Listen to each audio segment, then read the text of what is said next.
Radio Network. Brought to you by Hershey's. Thank you, Jim. Now, here's the Eye Care Institute pregame report. Let's head out to the field and join John Spears, Tony Burke, and Jim Brinkman. Hello again, everyone, from Brother Thomas More Stadium on the campus of St. Xavier High School. John Spears, Tony Burke, Jim Brinkman, welcoming you to another night of St. X High School football. Todd Powers, our esteemed stat man, has the night off. Jennifer Washley has joined us in the booth as well. And it is senior night here at St. X. Tony, always a special night, but tonight the focus has to be on winning this district game against the undefeated Manual Crimsons. It is, John, and this is the most important game of the year. I know the alumni and the people that went out last Friday night to Papa John's Cardinal Stadium would tell you that one, but this is the pivotal game in the district, and it is a situation where you can get pretty much assure yourself a home field in the first game. You want to play here at Brother Thomas More Stadium, and it's just a game where I think both teams, St. X needs to get back on track, and Manual needs to find out where they're at this year. So there's a lot going on in this football game. Crimsons are an interesting story. They're 6-0. They are only allowing 5.5 points a game, but they struggled with Central in their first game of the year, a 21-20 win over the Yellow Jackets, a team St. X dominated, albeit without Central's starting quarterback in that game. But the Crimsons pride themselves on not giving up points. Well, John, they do, and like you said, they're number one in the state, giving up 5.5 points. But an interesting thing about this team is they do not throw the ball very often. They're going to run the ball. They're going to run the ball all night long, and they've only thrown in the last couple of games like 9 passes. So it's going to be interesting tonight. The St. X defense coming off a game where they did not play good against the run. They didn't play well. And they need to get back on track. Manual is pretty much one-dimensional, but I know Coach Carmody has probably got a few things up his sleeve for this game. But the Crimsons come in here 6-0, and this is a huge game, and they have lost 27 straight games to the Tigers over the last 23 years. You talked about them not throwing the football. William Brent, the starting quarterback, he's 20 of 34 on the season. So in 6 games, 34 passes, just over 5 passes per game for William Brent. Attempts, not completions. That's crazy. It is, and it's, they've got good receivers, they've got good players, but this is a run-oriented team, and they're going to challenge you up front, and this is going to be a physical football game. I know the Tigers want to get Sam Taylor back running the ball. They only gave him 8 carries last week. I think they kind of lost track, but when you don't have the ball very often, you have to go to different measures. And you can say we had to feed Sam more, but when you're behind, it's hard to do. And the Crimsons, if you get behind to these Crimsons, they're going to try to chew it up on the ground. So be interesting, the philosophies, how the coaches come out in the strategy of this football game. They run the ball, but the truth of the matter is their best player may be their wide receiver. And his name has escaped me. No, I'm looking at the Russian. Jalen Carter. We're really prepared, everybody. 6'2", 192-pound senior. He's got 13 catches on the year. 3 of those have gone for touchdowns, but he's also run the ball 11 times for 129 yards and a touchdown.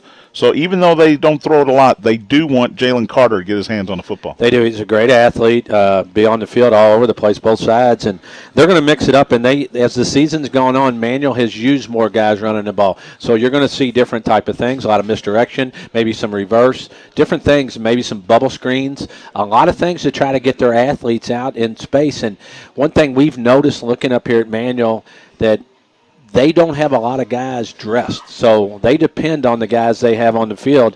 And like I said, Coach Carmody will have these guys ready.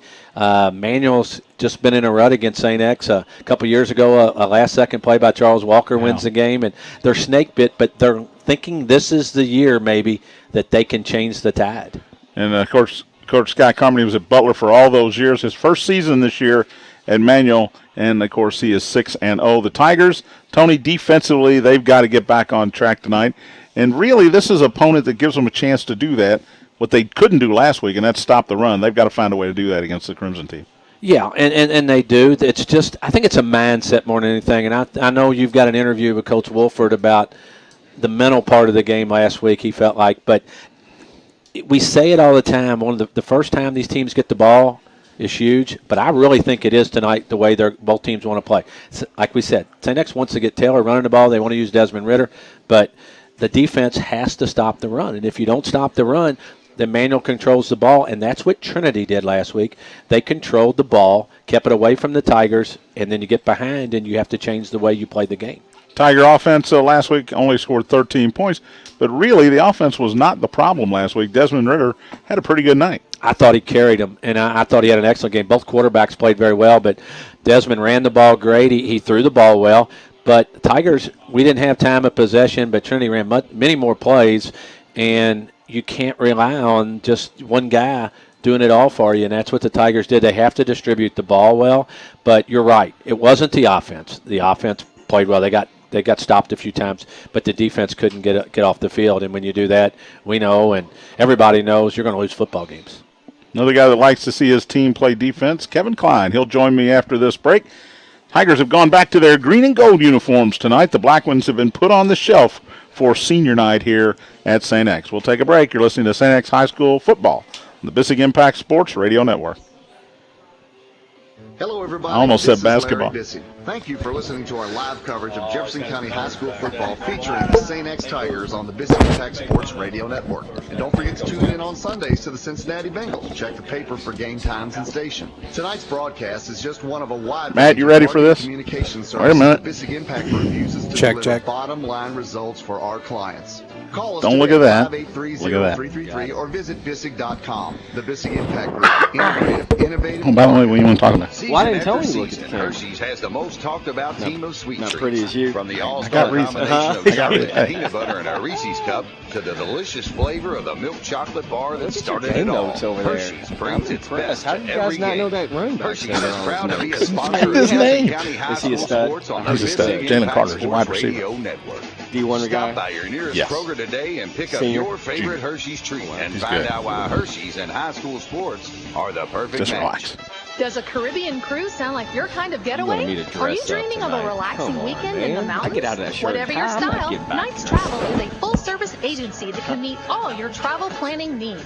Whether it's for business or pleasure, call St. X alum Lou Confling or Kaylin Ryback. They'll get you there at a great low cost. Call Kaylin at 292-4749 or Lou at 292-4750.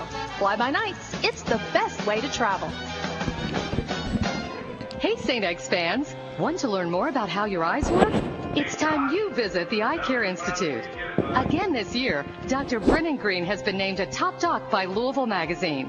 Dr. Green Definitely and the gonna talk doctors about at the Eye Tyler's Care Institute MIT. can meet When's he going all there? your vision needs. Today. He's up For there more today? information or to schedule an cool. appointment Just with needs to get Dr. that Green GPA at the up. Eye Care Institute, 135. visit 496 eyecareinstitute.com weighted or GPA, call 4.0 weighted. 589-1500.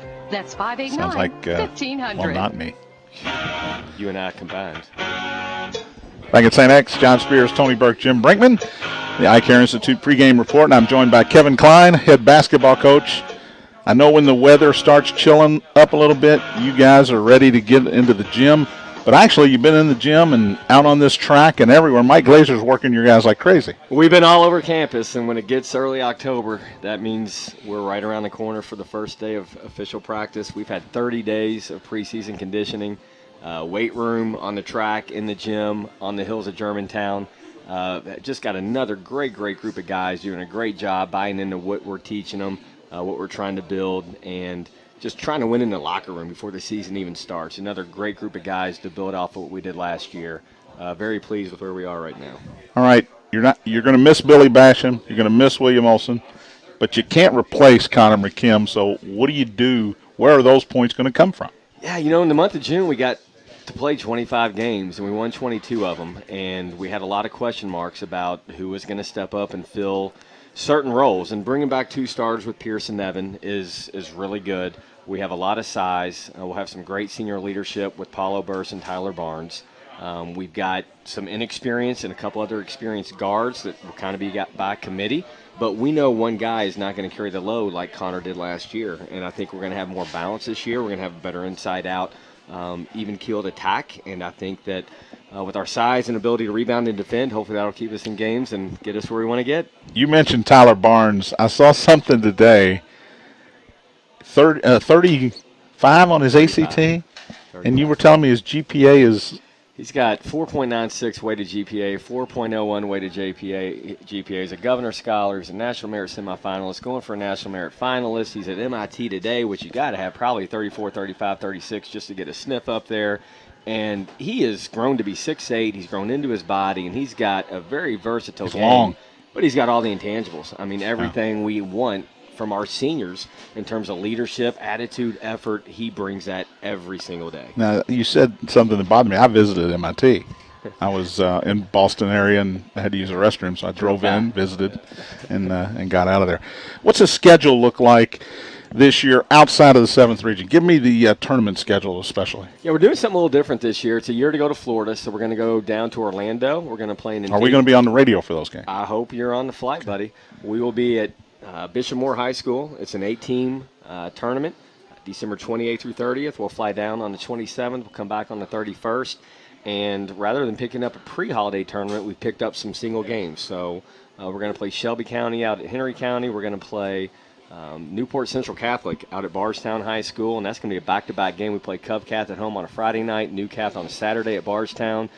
So the schedule's got a little bit of a different feel to it this year, but I think it's going to set us up very well to hopefully have us playing our best by the time postseason comes around. Now, when I texted you earlier today, you told me Jessica and all the kids were going to be here, and then you walk in here. They dissed you tonight? Yeah, I don't know. It's not the first time. What's that I thought all it was going to about? be a family event up here, and the next thing you know, I'm by myself. So life goes on, and I hope they're at home listening. First official day of practice? Monday, October 17th. So next week's our last week of preseason workouts, and then October 17th will be right around. We'll scrimmage Bowling Green, who should be one of the top teams in the state, and then we'll scrimmage Oldham County at home the Tuesday of Thanksgiving week, and then get ready for the Central Yellow Jackets down at Central last Tuesday in November. It's always a fun opener when you got Coach Vivian in the Jackets. It's going to be a great battle. A lot to look forward to. All right, Kevin. All right, Kevin John, Klein, thanks for head having coach me. of the Tigers. We'll come back with more. You're listening to St. X High School Football on the Bissig Impact Sports Radio Network. Living with an old furnace Good can job. be stressful. You never know when it'll finally give out. Don't roll the dice on your furnace surviving this winter. Take advantage of DFH You almost Heating had and me Cooling's bust down fall deal laughing. on train comfort He's systems. over going. It's hard to stop a train and nearly impossible to beat up to 48-month special financing from DFH on the industry's most Y'all look good reliable on there, comfort man. systems from Train. And that's hard for John to do, Subject credit Kevin. approval. See dealer for details. No I don't more know the reflection of the excuses. sun. Call DFH 968-6222. That's funny. Online DFHcompany.com. There are a few things that truly inspire, like seeing young athletes succeed. With this in mind, 3, Courier 2, Journal created 1. the Kentucky Women's Sports Awards presented by Norton Sports Health. We're honoring Athletes of the Week for Southern Indiana and Metro Louisville all season long, naming all area teams for more than a dozen sports, and capping off the year with a red carpet banquet in June. Vote for this week's Athlete of the Week at the CourierJournal.com sports page. I'm Chris Burke, former major leaguer in St. X class of 1998. I'm Pat Lampton, chief engineer at NASA and member of St. X class of 1983. My name is Carl Ellsworth, screenwriter of The New Gremlins, and I'm also a member of St. X's class of 1990. Whether it's launching series-winning home runs or vessels bound for outer space, successful careers take off at St. X High School. Visit stx.com to learn more. St. X, this is where you start. For over 20 years, Signs Now has been Metro Louisville's go-to source for custom signs and banners. Vehicle lettering, trade show displays, lighted signs, you name it. We deliver durable, high-impact graphics and quick, affordable service. Signs Now is the choice for all your signage needs. Want proof? Just ask the Bissig Impact Group. We're their official sign provider. For more information, call 502-491-8180 or visit us online at signsnow.com. Planning an event for thousands? At Events LLC, designers are available to provide custom production and creative design services to coordinate your perfect event. Hosting a smaller gathering? Try their rental, installation, and delivery services. Events LLC has everything needed to facilitate your next event. Their 66,000 square foot warehouse is filled with unique props, linens, dance floors, and anything else you can think of. Call 583-5007 or visit eventsllc.com. Back at Brother Thomas More Stadium, John Spears, Tony Burke, closing in on kickoff between the Crimsons and the Tigers. I'm joined by the head coach at St. X, Will Wolfford. Well, first question is, what's the mood of the team, and what kind of practices have you guys had the week after the loss? The mood is great. It's been really good all week. It didn't surprise me. Didn't surprise the rest of the guys that we've bounced back pretty strong. You win or learn right now in the regular season, and we learned a whole lot. And practice tempo and pace was very good this week. And right back into the frying pan, a Manual team that's undefeated comes in here. They like to run the football, and they don't give up a lot of points. They're a very talented team. We face Manual every year, and it's the same thing. They have talent at almost every spot. They are undefeated, and Coach Carmi, the new coach this year, is doing a great job with them. They run the ball, they run it, and then every once in a while they throw it over the top to Jalen Carter, who is open because he's big and he can run. He's very talented. They're a scary football team when you watch them on film, no doubt. We talked about it in the pregame last week. We talked about it in the postgame last week, Tony and I. These next 3 games are much more important than this last game in the scheme of things. No question about it. As much as you say, hey, I'll trade a win in that one for another one, no, not at all. The next 3 games determine home field advantage in the playoffs. The next 3 games in the district, we've got to get down the playoff road to even think that far. But really, that's the first time we've talked about it this week. We've been very much on Manual and no one else. We're not that good. We got to take it one day at a time, especially after, as far as coaches, when you get whipped as bad as we did. It's been 1 hour at a time this week. It's been a very long week. I'm glad game day's here. Other than Jalen Carter watching film, what's the most impressive thing you've seen from Manual Crimsons? Their power running game. Their fullback T can flat out go. He also plays linebacker, but he's a strong runner, and when he's not a strong runner, he's a very good blocker. He weighs about 235, 240 pounds. They're big. We're good size, but they're bigger than us across the board, and that's something we're going to have to take on, especially with our D-line. We're not exactly. Max Willinger's 235, 240. The rest of the guys are 220, and they're taking on kids. They average 300 pounds on their front line. So, they're going to come after us. But then again, I think we're going to be ready. It's a very early night to have senior night. You still got 3 weeks in the season left. Talk about your senior class a little bit. It's a great senior class. I really love the kids. They've come in, and there's a lot of leadership in that class. As soon as the game was over last week, we got together and I said, listen, guys, as sickening as that game is, and, as coaches, we just want to beat our heads against the wall because we didn't do a very good job for you. We can't. We got to move on to Manual. And they all were there. They were already there. They're like, yeah, absolutely. They understand it. They get it. They're a very mature group of kids, and I'm just hoping they as coaches, we put them in a good position to show what they can really do because they're very good players. And I know this is senior night, last regular season home game, but you're hoping you get 1, 2, you're hoping for 2, maybe even 3 home games in the playoffs, right? Yeah, and then that's why this game is so important because if we don't take care of this one, we forget about the rest of them. And home field advantage in the postseason is going to be critical. All right, good luck tonight. Thanks, sir. Head coach Will Wolfford will be back with kickoff. You're listening to St. X High School football on the Bissig Impact Sports Radio Network. You've been listening to the Eye Care Institute pregame report. Stay right here for live play-by-play coverage of tonight's big game on the Bissig Impact Sports Radio Network. Brought to you by Hershey's Candy. When you're not cheering on your favorite team and you're ready to tackle that large job or weekend project, Sunbelt Rentals has the equipment you need. From hand tools to excavators, we've got you covered. And with more than 525 locations, we're sure to have one convenient to you. Whether you're a do-it-yourselfer or contractor, you can rely on the experts at Sunbelt Rentals. Call 1-800-NO-SWEAT or visit sunbeltrentals.com for a location nearest you. So what are you waiting for? Get it done. Rent it now. You're listening to exclusive coverage of the St. X Tigers and Jefferson County High School football on the Bissig Impact Sports Radio Network. Brought to you by Hershey's Candy. This season's live play-by-play coverage is sponsored by Hershey's Candy. Make every day a little sweeter when you pick up your favorite Hershey's Candy at any Kroger store. The Eye Care Institute. Call St. X grad Dr. Brennan Green at 589-1500 or visit the website at eyecareinstitute.com. Nights Travel. Fly by nights. It's the best way to travel. Courier Journal. The Courier Journal. Now with expanded high school sports coverage Sundays in print and at courierjournal.com. DFH. Call Don, Chris, or Alex Hinkabine at 968-6222 for all heating and cooling needs. St. X High School. Learn more at stx.com or call 502-637. Hey, Jim, I'm definitely coming down to you for the coin toss. This is where you start. Events LLC. Custom designs I saw you. uniquely tailored to your event. From setup to takedown, we'll make your event extraordinary. Bissig Impact Group. Integrated, innovative marketing. Now let's go live to the field and join John Spears, Tony Burke, and Jim Brinkman for tonight's big game.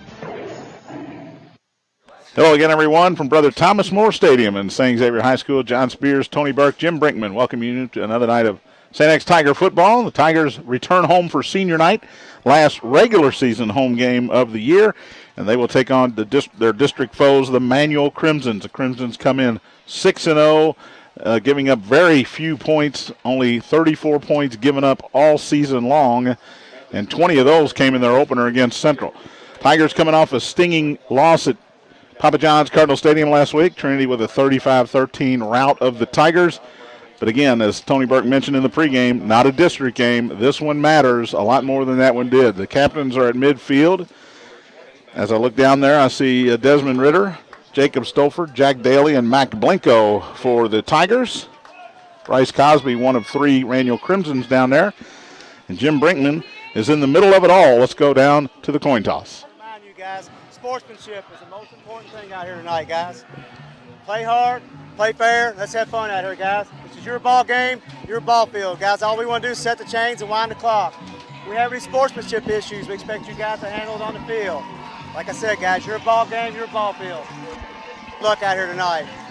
Manual High, you're a visiting team. You're going to call the coin toss, guys. This is going to be tails. This is going to be heads. Won't you go ahead and call it loud enough so Mr. Bedford can hear you? Tails.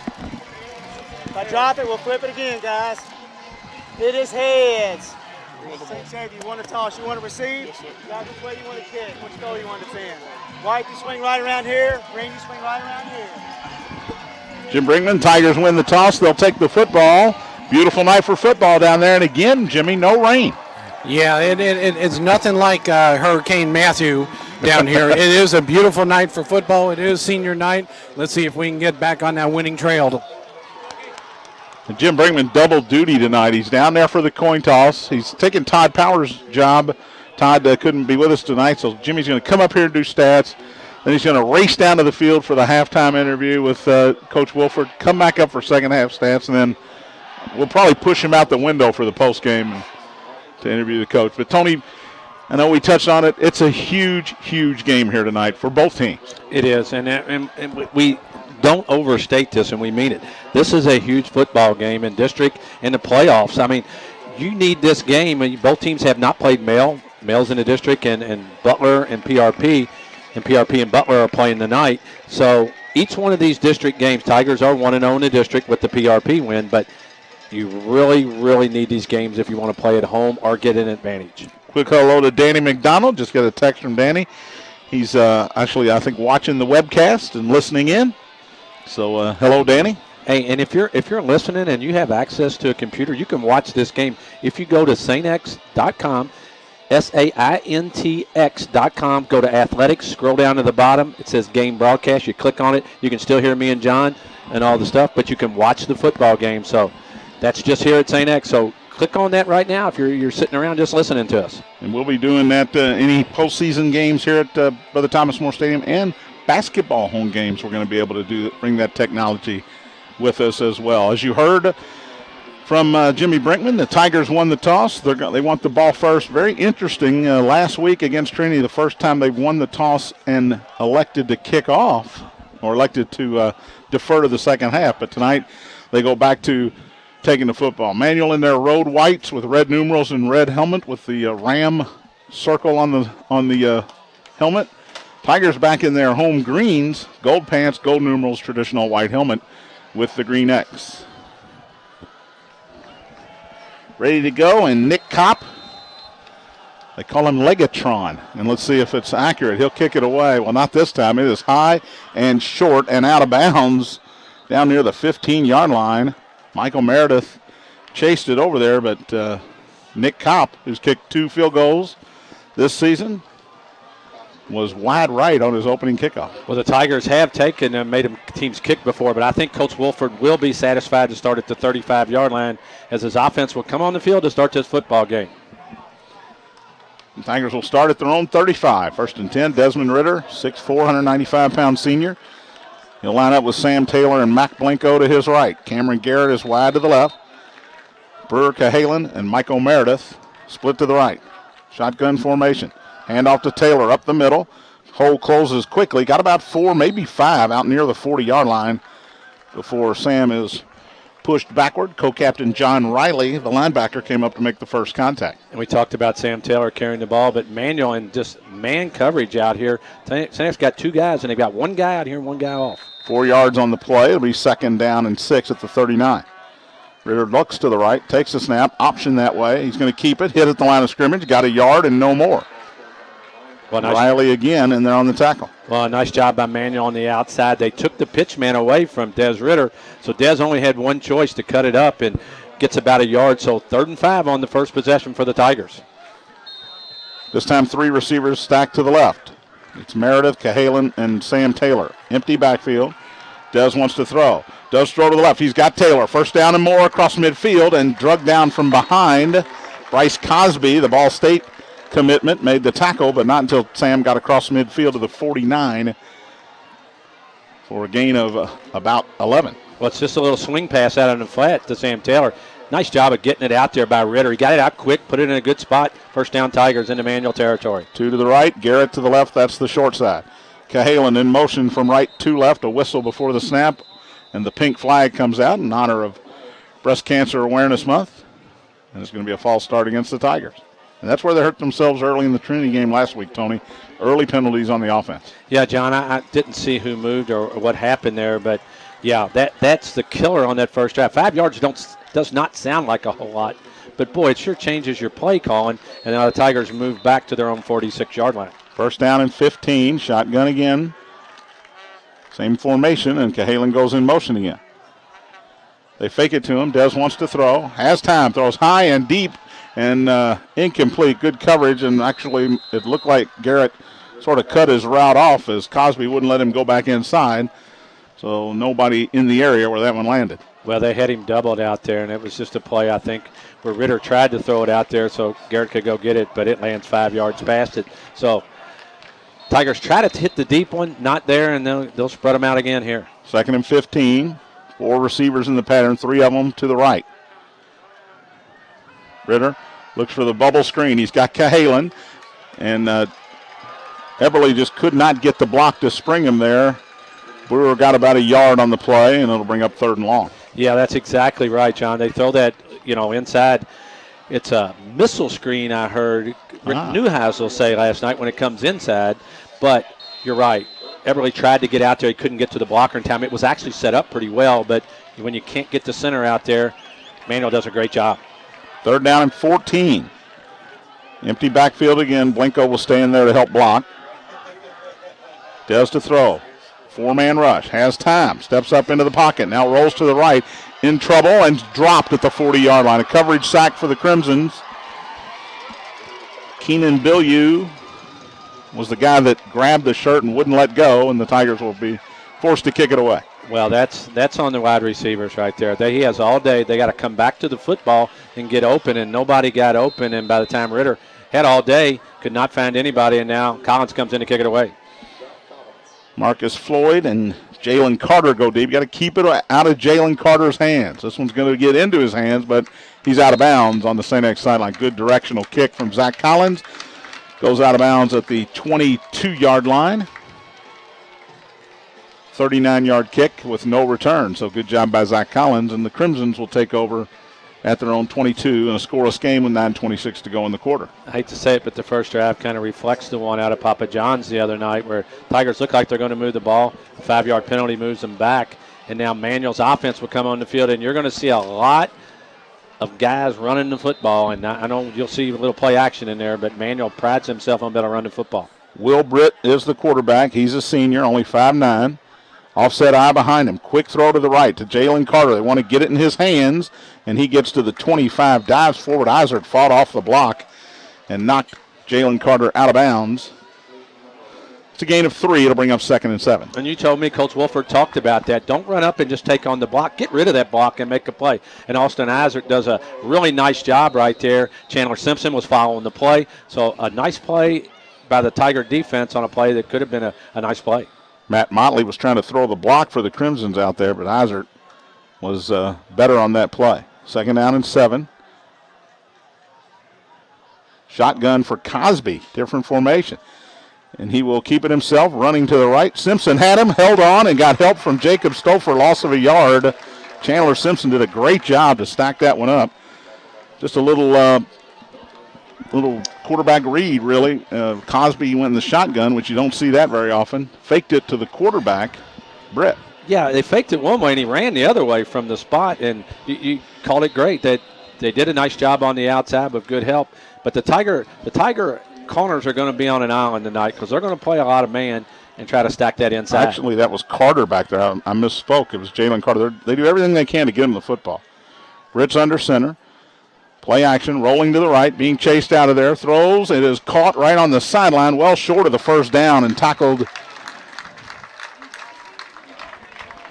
Tigers rallied to T.J. Ballard. He made the catch. Had to go high to bring it down on the Manuel sideline. Got to the 28, but no more. It'll be 4th and 4. Well, Hazard and his buddies got there, but Jack Cronk came clean up the middle. And you have to get the ball out of there when you see a 55 running right at you, and that made the play for the Tigers. Izard and Will Ginter go deep for the Tigers. Will Sissel, the senior, is the punter, and Crimson's not enough guys, I don't think. Yeah, here comes one late onto the field. He's lined up in the offensive guard spot and wasn't out there. That would have been a bad snap. Low liner out of Sissel, and it short hops at the 40 and gets past Izard, and he'll watch it roll all the way down to the 15-yard line, the 14, the 13, the 12. Just a misplay. Izard came up quickly, couldn't get to it, and it rolls dead at the 11-yard line. And that is a field position changer there, 62 yards. Wow, it does. It was not a good kick. It was a low liner that hit, and then Izard decided he wasn't going to take a chance, and it rolls all the way back. Tigers will take over. They got Eberly at center. They've got Smock and Kennedy at guard. They've got Ferris and Summers at the tackles. So 1st and 10. Deep in their own territory. Ritter's got Taylor to his left and Blinko to his right. Dez takes a handoff, fakes it to Sam, runs right up the middle. Got maybe a yard before he's tackled from behind. Sean Pleasant, the big Eastern Kentucky signee. First man there, 6'1", 310-pound. Listed, Tony, as a defensive lineman and a fullback. That's a big fullback. 2nd down and 9. As Desmond able to get a yard. He sends 2 receivers to the right. Matt Smith wide to the left. Now in motion. Handoff up the middle. Taylor, big hole across the 20, is close to the first down. They're going to give it to him out at the 22-yard line, a gain of 10. Good blocking at the point of attack. Tigers are going quickly. That was Chase Collins who was in motion, and it freed up the linebackers, and a nice run by Sam Taylor. Quickly to the line of scrimmage. Quick throw to the right, caught by Chase Collins, dropped by Chase Collins. Tried to run before he had it. It'll be 2nd and 10. Well, Collins has got to catch the ball, but Ritter's got to get something on that one, too. That was the Crimsons were coming in a mass, and I don't know if that was going to work anyway. So, Tiger, we expected a really good defensive game out of both teams, and so far, the Tiger offense looked good starting out, but they've kind of stalled. Second down, 10. Smith to the left, 2 to the right. Play action. Des wants to throw. Tried to get it to Blanco. Good coverage on the play. Just overshot him. Riley was kind of chasing Blanco there. If it's on the money, it could be a big gainer, but just overshot. 3rd and 10. Yeah, pretty good coverage by the Crimsons, and I think if you're Des Ritter on that one, you got to hold on to it just a little bit longer and try to get Blanco to clear. So 3rd and 10 from the 22nd. No score here. First quarter from St. X High School. 2 receivers each way, empty backfield. Blanco in to help block. Des wants to throw. Only a 3-man rush. So it was a rocket, but out of the reach and out of bounds on the manual sidelines of Matt Smith. I think Desmond threw it to the marker, and Matt Smith went a couple of yards past that and couldn't get back to retrieve the football. Tigers will kick it away again. Well, I think he slipped coming out of his break, and he went down, so the ball kind of sailed, and it looked worse than it was. But when your receiver slips, it's pretty hard to complete a pass over on the sideline. And second time, we'll see Zach Collins. Floyd and Carter deep again for the Crimson, standing near midfield. Zach kicks one up above the lights. Fair catch called for by Marcus Floyd, and he makes it right at midfield. So good field position for the Crimsons. 28-yard kick by Collins, but he did 2 things there. He kicked it away from Carter and got a lot of air underneath it. Well, that punt that Manuel had on the last one really flipped the field, like you said. But the Crimsons will have great field position starting out at midfield. And no score here with 6:10 left first quarter from St. X High School. Britt brings his team to the line of scrimmage. He's got Floyd and an offset eye behind him. Andrew Teague, leading yardage gainer, is the fullback, and Riley is back there in an H-back spot. So a full house backfield here for the Rams. Long snap count for Britt. Hands it to Teague up the middle, and he's hit and dropped. Kyle Robinson came from his defensive end spot and hit Teague as soon as he touched it. He fell forward back to the line of scrimmage, 2nd and 10. Well, Robinson got off his block and slid down the line of scrimmage. A really nice play by Kyle Robinson to get their Crimsons basically in their tracks. So no gain on first down. 5:45 in a very quick first quarter. Yeah, because, when the Tigers threw it some incomplete, but Manuel's, like I said, is going to run it. And the Tigers want to run it, so we'll see. Motley and Carter come wide to the left. That's the wide side of the field. Offset eye in the backfield. Riley is in front of Floyd. Britt will give it to Floyd on the delay, and he is hit and dropped. Andrew Yules kind of broke it up, and Max Willinger was able to trip Floyd up right at the line of scrimmage. No gain again, 3rd and long.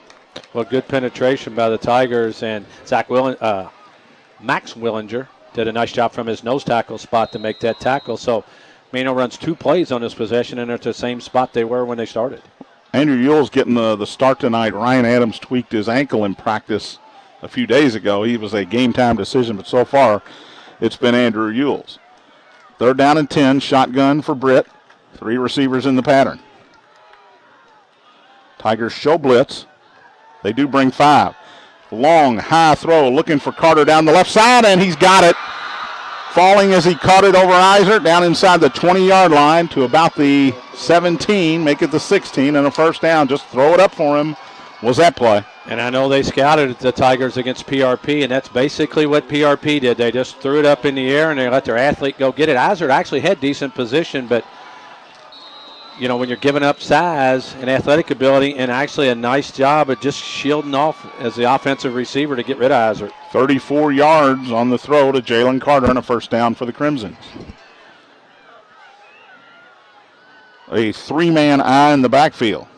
Second man through is Teague. He's got a little hole, fighting his way forward. Daly holding on for dear life as he gets to the 10. And then finally some help for Jack Daly. A gain of 6 on the play, though, for Andrew Teague. And they just went off right guard there. Yeah, it's just power football. Like you said, 3 guys back there, and they run at the Tigers and get a nice push up front by that big offensive line. Tigers here in the first quarter, just under 4 minutes, got their back to the wall defensively. 2nd down and 4. Ball at the 10. 3 men in the backfield again. Britt under center, off balance line to the left.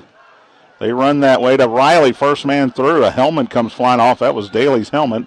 It's a first down to the 5-yard line as Andrew Riley got behind that big offensive line, Tony. And that is a big offensive line for the Crimsons. It is, John, and they got a great push right there to get that going. And Boy, when you have guys that go 360, I'm trying to look at a few numbers. They got some threes up there. Yeah. Not 260, 270, 280, 300. Todd Laird, the center's 308. They went behind Dalen Horton that time. He's 276. He's one of the smaller ones. First and goal at the 5 for Manual. 3-man eye in the backfield again. Last man through. This time it's Floyd, and he goes in for the touchdown. Marcus Floyd, and the Crimsons strike first. Well, I thought the defensive line actually did their job. They cut and took the offensive line away, and nobody there in the second level for the Tigers. And one big play by the Crimsons. You can't give up because they're going to pound you. And Manual goes in and takes an early lead with 3:21 left here in the first. 6-0 Manual with the extra point coming. Nick Kopp in for the point after attempt. Good snap, and went right through the hands of the holder. Rolling to the right, hit as he throws, and it is caught for the 2-point conversion. And there's a flag down. It came well after the play. Probably going to be an illegal man downfield, I got a feeling. You have to hope it is. Graham Overstreet, the tight end, caught it. Alan Parsons was the holder, backup wide receiver, and he just went out and threw it up, and Overstreet came down with it. And, John, that ball should have never got there. If you're a Tiger defender, just go up and knock it down. It is an ineligible man downfield, and what that'll do is give the Crimsons another shot at the extra point, 5 yards back. Well, it's also going to take away 2 and maybe just have 1. But, yeah, it just was a disaster for the Crimsons, and the Tigers didn't do a good job. They had everybody back there, and you got to go get the football. It was a good snap. It just went right through Parsons' hands. But give him credit. He didn't give up on the play, grabbed it, and tried to make something out of it. Extra point kick is up, and it is no good, wide to the left. 6-0 Manual, 3:21 to go first quarter. You're listening to St. X High School football on the Bissig Impact Sports Radio Network. Hey, St. X fans. Want to learn more about how your eyes work? It's time you visit the Eye Care Institute. Again this year, Dr. Brennan Green has been named a top doc by Louisville Magazine. Dr. Green and the doctors at the Eye Care Institute can meet all your vision needs. For more information or to schedule an appointment with Dr. Green at the Eye Care Institute, visit eyecareinstitute.com or call 589-1500. That's 589-1500. Season after season, Hershey's has the most talked about team of sweet treats. From the all-star combination of chocolate and peanut butter in a Reese's cup to the delicious flavor of the milk chocolate bar that started it all, Hershey's brings its best to every game. Hershey's is proud to be a sponsor of Jefferson County High School sports on the Bissig Impact Sports Radio Network. Stop by your nearest Kroger today and pick up your favorite Hershey's treat and find out why Hershey's and high school sports are the perfect match. Back at St. X, John, Tony, and Jim, and Manual strikes first, and we did talk about how important that was to get on the board first tonight, and the Crimsons have done just that, 6-0. After the Marcus Floyd 5-yard touchdown run, 3:21 to go here in the first quarter. High, deep kick taken at the 1 or in the end zone, right at the goal line by Cameron Garrett. It'll be a touchback. Tigers will start at the 20.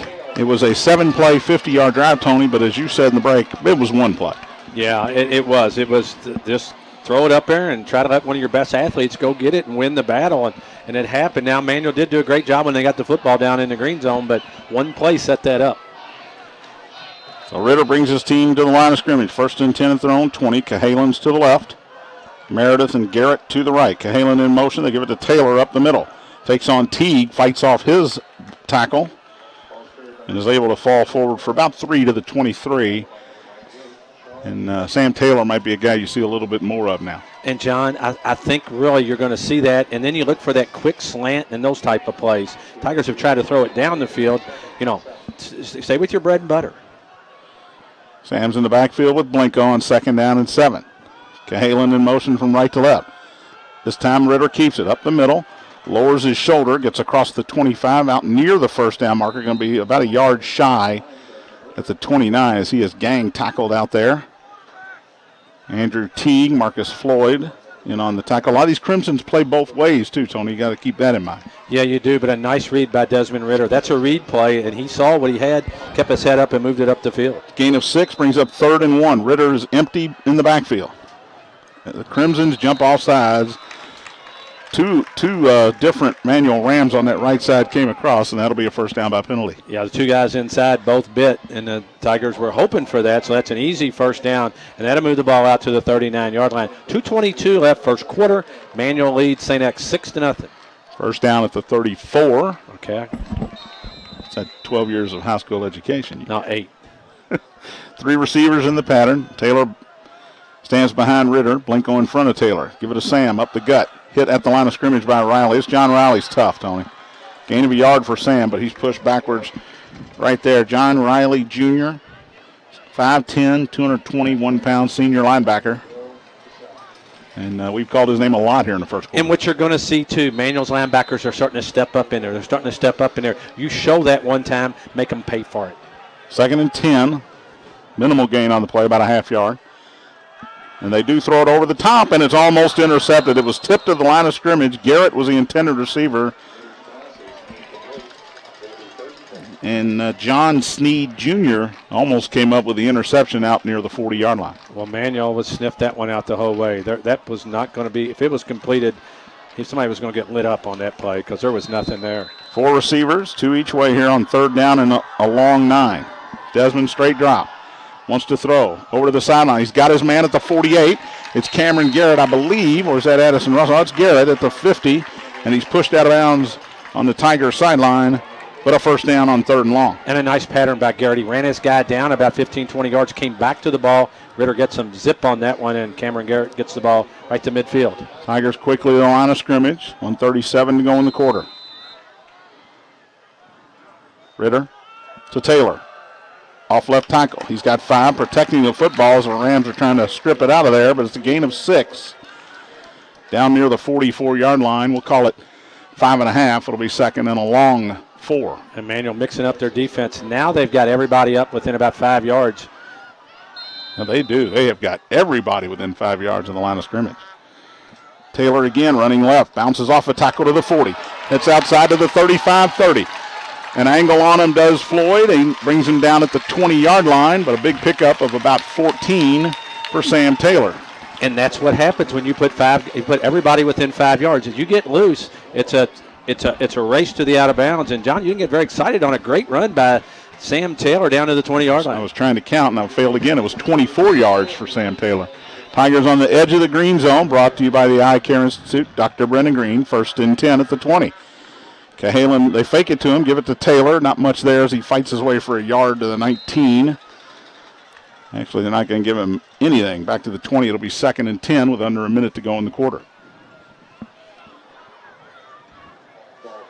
And we've seen a lot more of Sam Taylor on this 3rd drive of the night for the Tigers. Yeah, I would like to see the Tigers have something set when they see those guys all up and put it in Sam's belly and then go right behind those safeties. Cahalan to the left, Meredith and Garrett to the right on 2nd and 10. Cahalan in motion. This time they give it to him, running right. Needs a block. Got one, needs another one. Got it. Got inside the 20 to about the 18. Not much. Good pursuit by a bunch of Manual Crimsons that time. And Kevin Ferris able to make the tackle on what will be the last play of the first quarter. 6-0 Manual. 2nd quarter action on the way. You're listening to St. X High School football on the Bissig Impact Sports Radio Network. Quantum Graphics may be the most customer service-minded printer in Louisville. How do we know? Because of what their customers say about them. Quantum consistently treats our jobs like they're the most important work they have to do. They're a rare company that seems truly dedicated to providing over-the-top great service. Want this same kind of service when you need print-on-demand, design, online ordering, binding, and storage and fulfillment? Contact Joe Meeks at 502-314-7233 or visit quantumgraphics.com. Have you seen the new University of Louisville Golf Club? Renovations are complete to this premier recreation and dining destination. Easily accessible from I-64 and Shelbyville Road. Whether you want to experience the championship 18-hole course for a round of golf, take private lessons, host a party or wedding reception, or simply bring the family out for lunch and dinner, the University of Louisville Golf Club is just what you're looking for. Visit ulgc.net to learn more. University of Louisville Golf Club. Play where the Cardinals play. Back at St. X, John Spears, Tony Burke, Jim Brinkman. 6-0 Manual over the St. X Tigers. Big district game here on Poplar Level Road. Tigers threatening. They have a 3rd and 8 down at the Crimson's 18-yard line as we start the second quarter.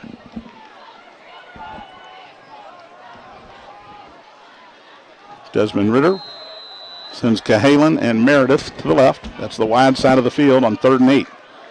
Now Cahalan in motion. Fake it to him. Ritter wants to throw. Dustrell has a man wide open. Touchdown, St. X Tigers. Right down the seam, it's Cameron Garrett from 18 yards out. Thank you very good, Lee, on that one. That's the play, John, we were just talking about. Manuel brought those guys up.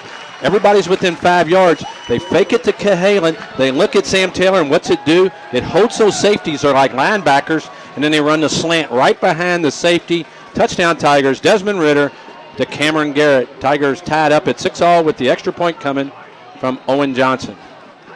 Ben Seeger with the hold as Johnson will try to give the Tigers the lead here, and he does just that. 7-6 St. X, 11:55 to go in the half. You're listening to St. X High School football on the Bissig Impact Sports Radio Network. Living with an old furnace can be stressful. You never know when it'll finally give out. Don't roll the dice on your furnace surviving another winter. Take advantage of DFH Heating and Cooling's fall deal on new Train comfort systems. It's hard to stop a train. Visit trainbiggame.com for your chance to win a $2,000 rebate.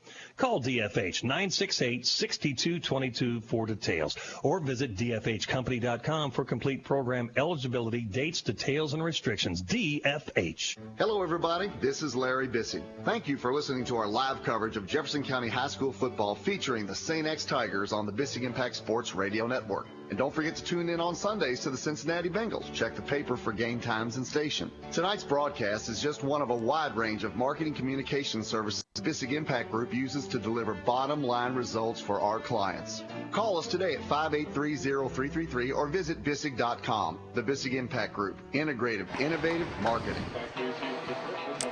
Back at Brother Thomas More Stadium. Well, we're 5 seconds into the second quarter. And the St. X Tigers on the board, and they take the 7-6 lead over the Manual Crimsons. Kickoff into the end zone for Owen Johnson, and Manual will start at the 20. Impressive answer on that drive for the St. X Tigers, Tony. 80-yard drive for Desmond Ritter in the offense. Got a couple big third down plays, and just what we talked about. You get those guys up in there tight, and they start selling out on Sam Taylor. Ritter does a great fake and throws the ball, and Cameron Garrett comes down to it on a slant, and all of a sudden you're back on top, and the Crimsons will take over at their own 20. Tiger defense cannot give up the big play. If they can just stabilize this, play good defense. T.J. Ballard goes wide to the left. Carter in the slot that way on first down. They quickly throw it over to Jalen Carter. Makes one man miss. Tanner Brown comes up and hits him at the 23. He fights forward about the 25-yard line. A gain of 5 on the play. Actually, it was Jack Daly who came up and made the hit. Second down and 5. Well, Braden Marshburn was just too anxious on that play. He read the play, but he ran right past him because he was running full speed. Instead of breaking down and just making a play and slowing him down, he whiffed. I think he kind of thought Carter was going to go outside, and Jalen Carter stopped on a dime, went back inside. Second and 5, full house backfield for the Crimsons. Second man through is Riley, and he's got nowhere to go. Andrew Ewells this time wraps him up at the line of scrimmage, a gain of about a half a yard over third, and we'll call it 4. Willinger in there to help with him, so the guys up front getting their names called, and that's a good thing. Get off those blocks, get those guys running, and Manual will put themselves in 3rd and 5 from their own 25-yard line. 11 minutes left. First half, Tigers lead 7-6. It's a pride thing for that front seven, Tony. I don't think they had their name called as often as they wanted to last week. 2 receivers to the right and 1 to the left on 3rd and 4. Cosby is in the shotgun. He rolls to the right, throws. It is caught by Carter, and he's behind his defender, knocked out of bounds by Eisert. But Stouffer somehow had the coverage, the safety on Jalen Carter. Good throw by Cosby. It just got over Stouffer's head. Yeah, Stouffer had good coverage. He was running step for step with him, and actually, Cosby hadn't thrown many passes, but, boy, he put that one on the money. If you get it close to Jalen Carter, we've already seen that. He's going to catch the football. Great-looking athlete. Gain of about 17 out to their own 42. New set of downs for the Crimson. Carter goes wide to the left. He's the lone receiver in the pattern. 3-man eye in the backfield. Tight end to the right. Second man through. It's Teague. Fights his way forward to the 45-yard line. Jack Daly holding on to his legs. Got some help from Ian Bentz and Washburn. They'll give him almost the 45.5-yard line, so it's a gain of about 3.5. Second along 6. What, 5'10", 235, Andre Teague is a low center of gravity. He doesn't look 5'10", but he looks like maybe more than 235, and he goes in there hard, and Daly staying in there to make the tackle. He's the leading rusher out of that fullback position on the year, 442 yards coming in. Riley now in the backfield. Cosby back in at quarterback in the shotgun. And now Jalen Carter sets up behind him, and he will give it to Carter, but a whistle before the snap. And that's going to push the Crimsons back 5 yards, I believe. And that's a big penalty, even though it was just 2nd and 6. That puts you in 2nd and long. And when you have two quarterbacks, you kind of get different cadences sometimes. Yeah, and that does throw people off. And when you have Cosby and Teague in that backfield, not Teague, you have Jalen Carter. You have two great athletes. Carter's 6'2", 195, and he's he's a player. And they stay with it. Christian Academy leads the Sales 9-0 after a quarter. We'll keep you updated on that one. 3 receivers in the pattern on 2nd and long. Cosby rolls left, throws quickly over the head of Carter. Stouffer into coverage again. Actually, Izard was over there too. So these Tiger defenders, they have been told, find Jalen Carter. Well, it's the safety's job when they run the one guy down the field. That's Izard's guy. And when they run Carter underneath, the safety comes up, and actually Stouffer did a pretty good job too. But they're looking to keep the ball, it looks like to me, John, and Cosby and in Carter's hands. And if Carter keeps the ball, good things happen for the Crimsons. But now they're in 3rd and 12. And Will Britt back in at quarterback. He'll be in the shotgun. He's got Marcus Floyd back there with him. Motley goes to the left. Cosby and Carter are split to the right. That's the short side. Rolling that way is Britt. Looks to throw, has a man. It's caught. It's the tight end Overstreet. He's short of the first down at midfield. Good tackle that time by the Tigers. Jack Cronk was out there. Chandler Simpson. So they'll spot it actually at the 49-yard line. A gain of 9 on 3rd and 12. And the Crimsons send the punt team in. You got to be careful for anything crazy here. Sissel is a big guy. He's the punter. The up man is Aiden Robinson. Tanner Brown is deep. Tigers keep their base defense in there. It's a flag on the fake punt. They did snap it to Aiden Robinson. He was going to run to the right, but somebody got started early. And 4th and 3 will turn into 4th and 8. And I would think Scott Carmody will have his team kick this one away. Well, they moved on the right side here. They went a little bit early, whoever was the outside guy. But, John, that play wasn't set up very well. I think the Tigers would have stuffed it unless it was a great run. Maybe a break for the Crimsons that there was a false start. I was thinking that because I think Tigers were playing safe, and I saw Coach Breener waving his arms at his special teams. And now Ginter and Izard do come in to field the punt. It's almost blocked, and no flag as Yules was pushed into the kicker. Picked up by Ginter on the right side. Down the right sideline, one man to beat, and he couldn't do it. Knocked out of bounds as he crossed the 30-yard line is Will Ginter. Keon Ferris knocked him out of bounds. Everybody on Manuel's team thought he was going to cut to the inside, and Sissel's down, Tony. He took a shot to the knee. And immediately the umpire said Andrew Yules was pushed into him, but that was an awkward-looking shot that Sissel took to his leg. Yeah, and it was the right call. He did get blocked. He almost blocked the punt. We'll take a quick break as we check on Sissel. 8:37 to go in the half. 7-6 Tigers lead it. You're listening to St. X High School football on the Bissig Impact Sports Radio Network. Hey, St. X fans. Want to learn more about how your eyes work? It's time you visit the Eye Care Institute. Again this year, Dr. Brennan Green has been named a top doc by Louisville Magazine. Dr. Green and the doctors at the Eye Care Institute can meet all your vision needs. For more information or to schedule an appointment with Dr. Green at the Eye Care Institute, visit eyecareinstitute.com or call 589-1500.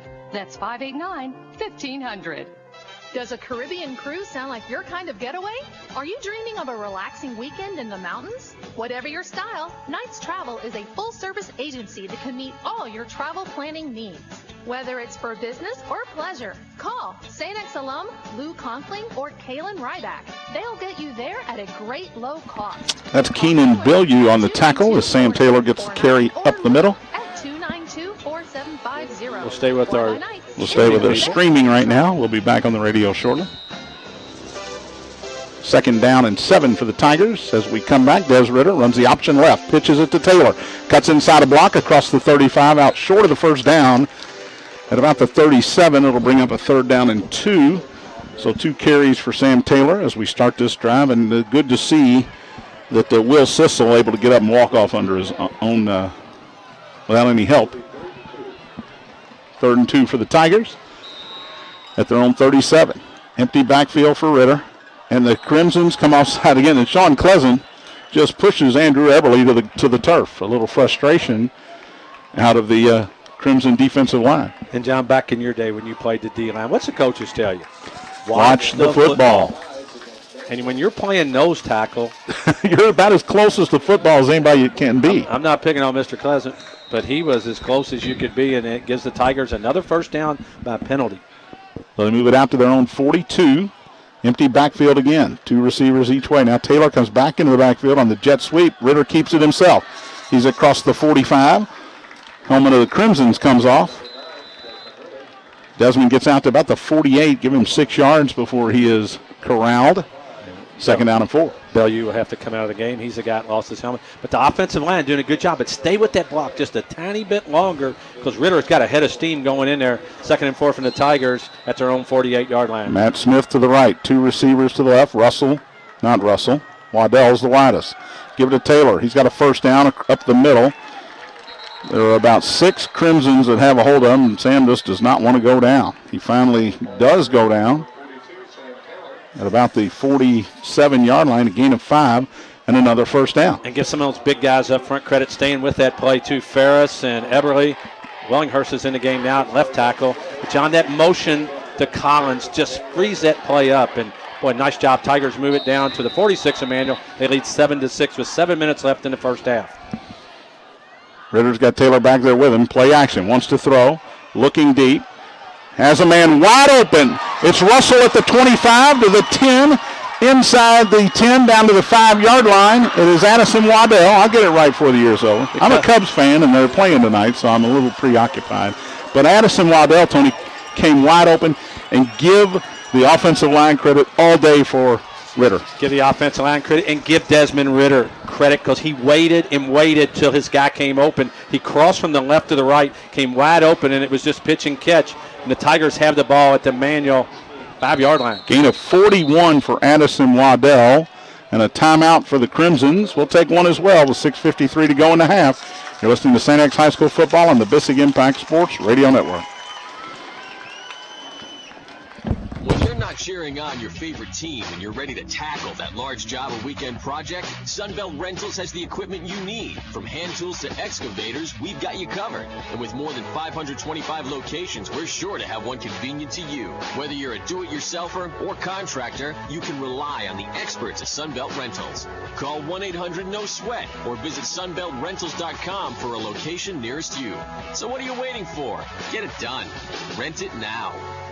For over 20 years, Signs Now has been Metro Louisville's go-to source for custom signs and banners. Vehicle lettering, trade show displays, lighted signs, you name it. We deliver durable, high-impact graphics and quick, affordable service. Signs Now is the choice for all your signage needs. Want proof? Just ask the Bissig Impact Group. We're their official sign provider. For more information, call 502-491-8180 or visit us online at signsnow.com. 1st and goal for the Tigers at the 5. They give it to Taylor up the middle. Another helmet comes off, and Bilyeu's got to do something about keeping that helmet on. He's holding his head back in the end zone. His helmet's come off twice in the last 4 plays. Taylor able to get down to about the 2-yard line, so a gain of 3 for Sam. Tigers trying to extend their lead here. 6:46 to go until half, and it was Addison Waddell, I'm going to get that right, with a 41-yard catch and run to set the Tigers up in the green zone, brought to you by the Eye Care Institute and Dr. Brennan Green. And, John, that line up front, 6 is in at left tackle for Smock right now. So you're playing a lot of junior. Smock's a junior. You got Ferris. You got Canada's over there on right tackle. And right now they're doing a great job. Yeah. Second and goal at the 2. Man in motion. Second man through is Taylor. He fights his way to the 1, inside the 1. Short of the goal line, and will bring up 3rd and goal. And you're in 4-down territory here. And you keep doing what you're doing right here. You might want to tighten up your blocks and get it a little quicker in there. But the offensive line getting a good push, and Manuel does a nice job of keeping Sam Taylor out of the end zone. Tigers will go with Ritter under center. 3rd down and goal. Des will keep it himself, lowers his shoulder, gets a push. He's in. Touchdown, I believe. I haven't seen the signal yet. There it is. Touchdown, St. X Tigers. Desmond Ritter from a yard out, his first of the night. Well, the big play from Desmond Ritter to Addison Waddell sets that up. Tigers get it down to the 5. Takes them 3 plays to go in with 6:15 left in the first half. Tigers lead the Crimsons of Manual 13-6. Owen Johnson coming on to attempt the extra point. 2 terrific drives back-to-back there for the Tigers. Snap is good. Hold is good. The kick is up and good. It is Brewer Cahalan doing the holding tonight. We haven't seen Ben Seeger, and I hadn't heard anything, but we'll take a break. 14-6, Tigers lead it. 6:15 to go in the first half. You're listening to St. X High School football on the Bissig Impact Sports Radio Network.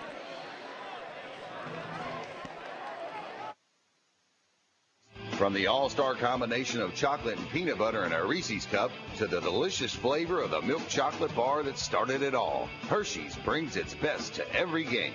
Hershey's is proud to be a sponsor of Jefferson County High School sports on the Bissig Impact Sports Radio Network. Stop by your nearest Kroger today and pick up your favorite Hershey's treat and find out why Hershey's and high school sports are the perfect match. There are few things that truly inspire, like seeing young athletes succeed. With this in mind, the Courier-Journal created the Kentuckiana Sports Awards presented by Norton Sports Health. We're honoring Athletes of the Week for Southern Indiana and Metro Louisville all season long, naming all area teams for more than a dozen sports, and capping off the year with a red carpet banquet in June. Vote for this week's Athlete of the Week at the CourierJournal.com sports page.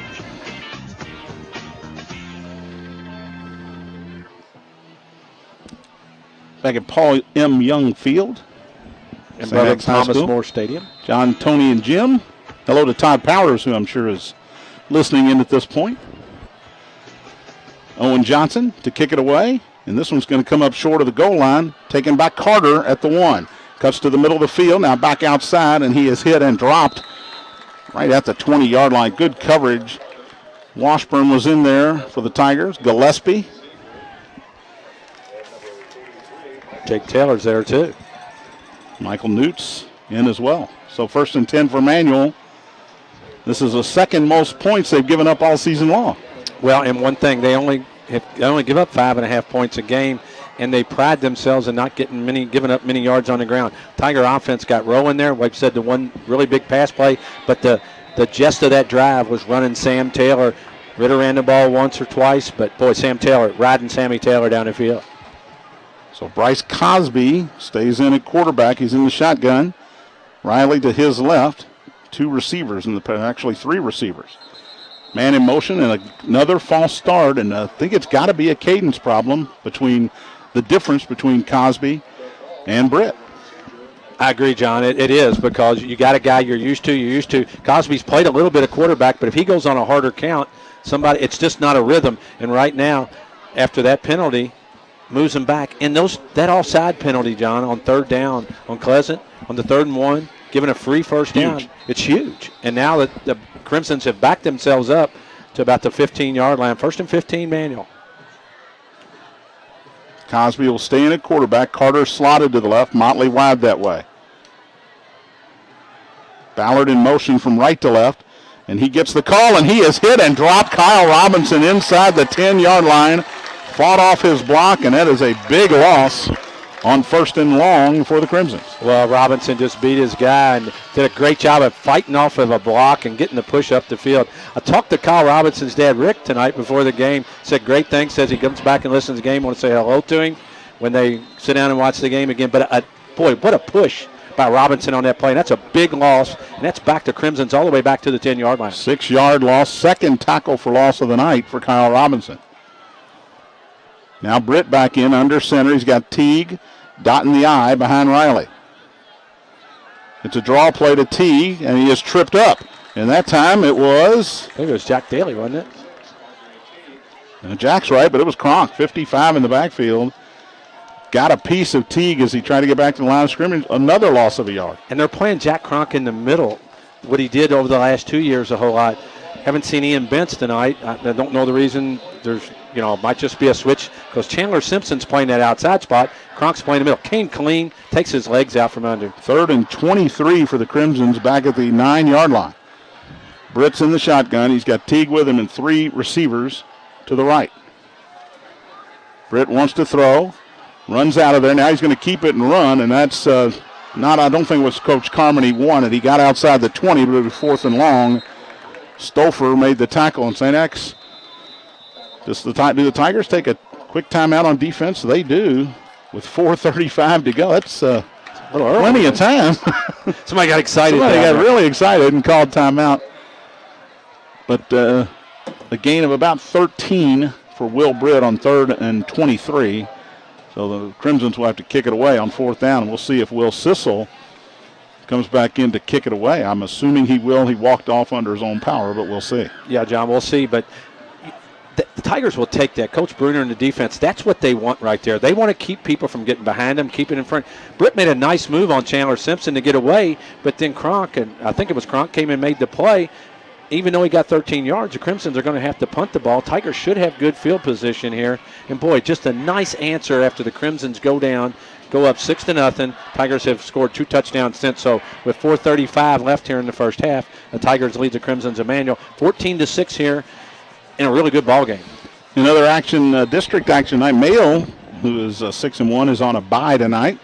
And PRP leads Butler 21-0 out at the Ridge tonight, which I think is expected.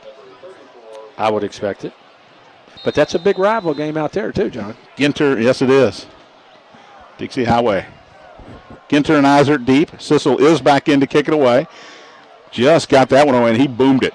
Over the head of Izert. Boy, he played that one poorly. It rolls inside the 25 and will be down at the 23-yard line. Austin started up and then had to go back, and it was over his head. Sissel, who went down earlier, boomed that one out of there. It must have made him mad on that last one, but you're right. Izert did not play that well, and that gave extra yards. And a big punt for the Crimsons, and the Tigers will take over at their own almost 24-yard line.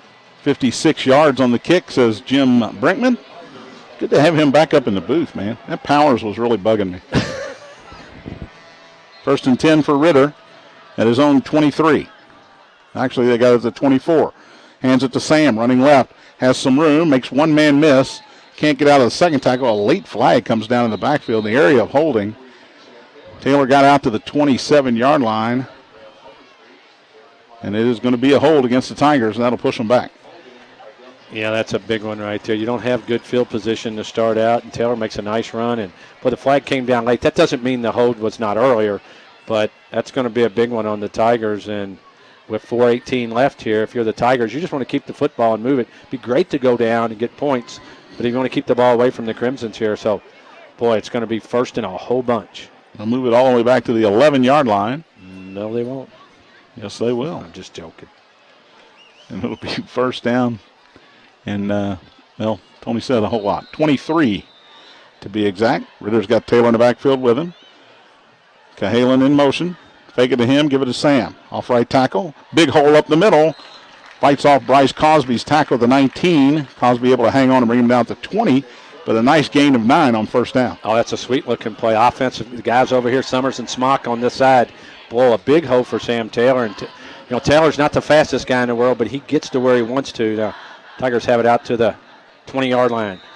Garrett wide to the left. That's the short side. Meredith and Cahalan split to the right. Taylor now out of the backfield in motion to the right. They fake it to him. They throw it instead, try to get it to Garrett, but it's tipped at the line of scrimmage again. It was John Riley back there again. I think Sissel actually got a piece of it, and they'll bring up third and long for the Tigers. Well, John, I thought the Tigers might go that little wheel route that they run so well with Sam Taylor. I think that was a great time to call it. They try to go with the missile screen on the middle of the field, and it gets knocked down for the second time tonight. So third and long, clock stopped, 3:43 to go in the half. Straight drop for Ritter. Wants to go deep. Now he's going to pull it down and run, and he's not going to get near the first down. Hauled down. He crossed the 30, so a gain of about 11. They'll spot it to 31 to bring up 4th and 3 for the Tigers.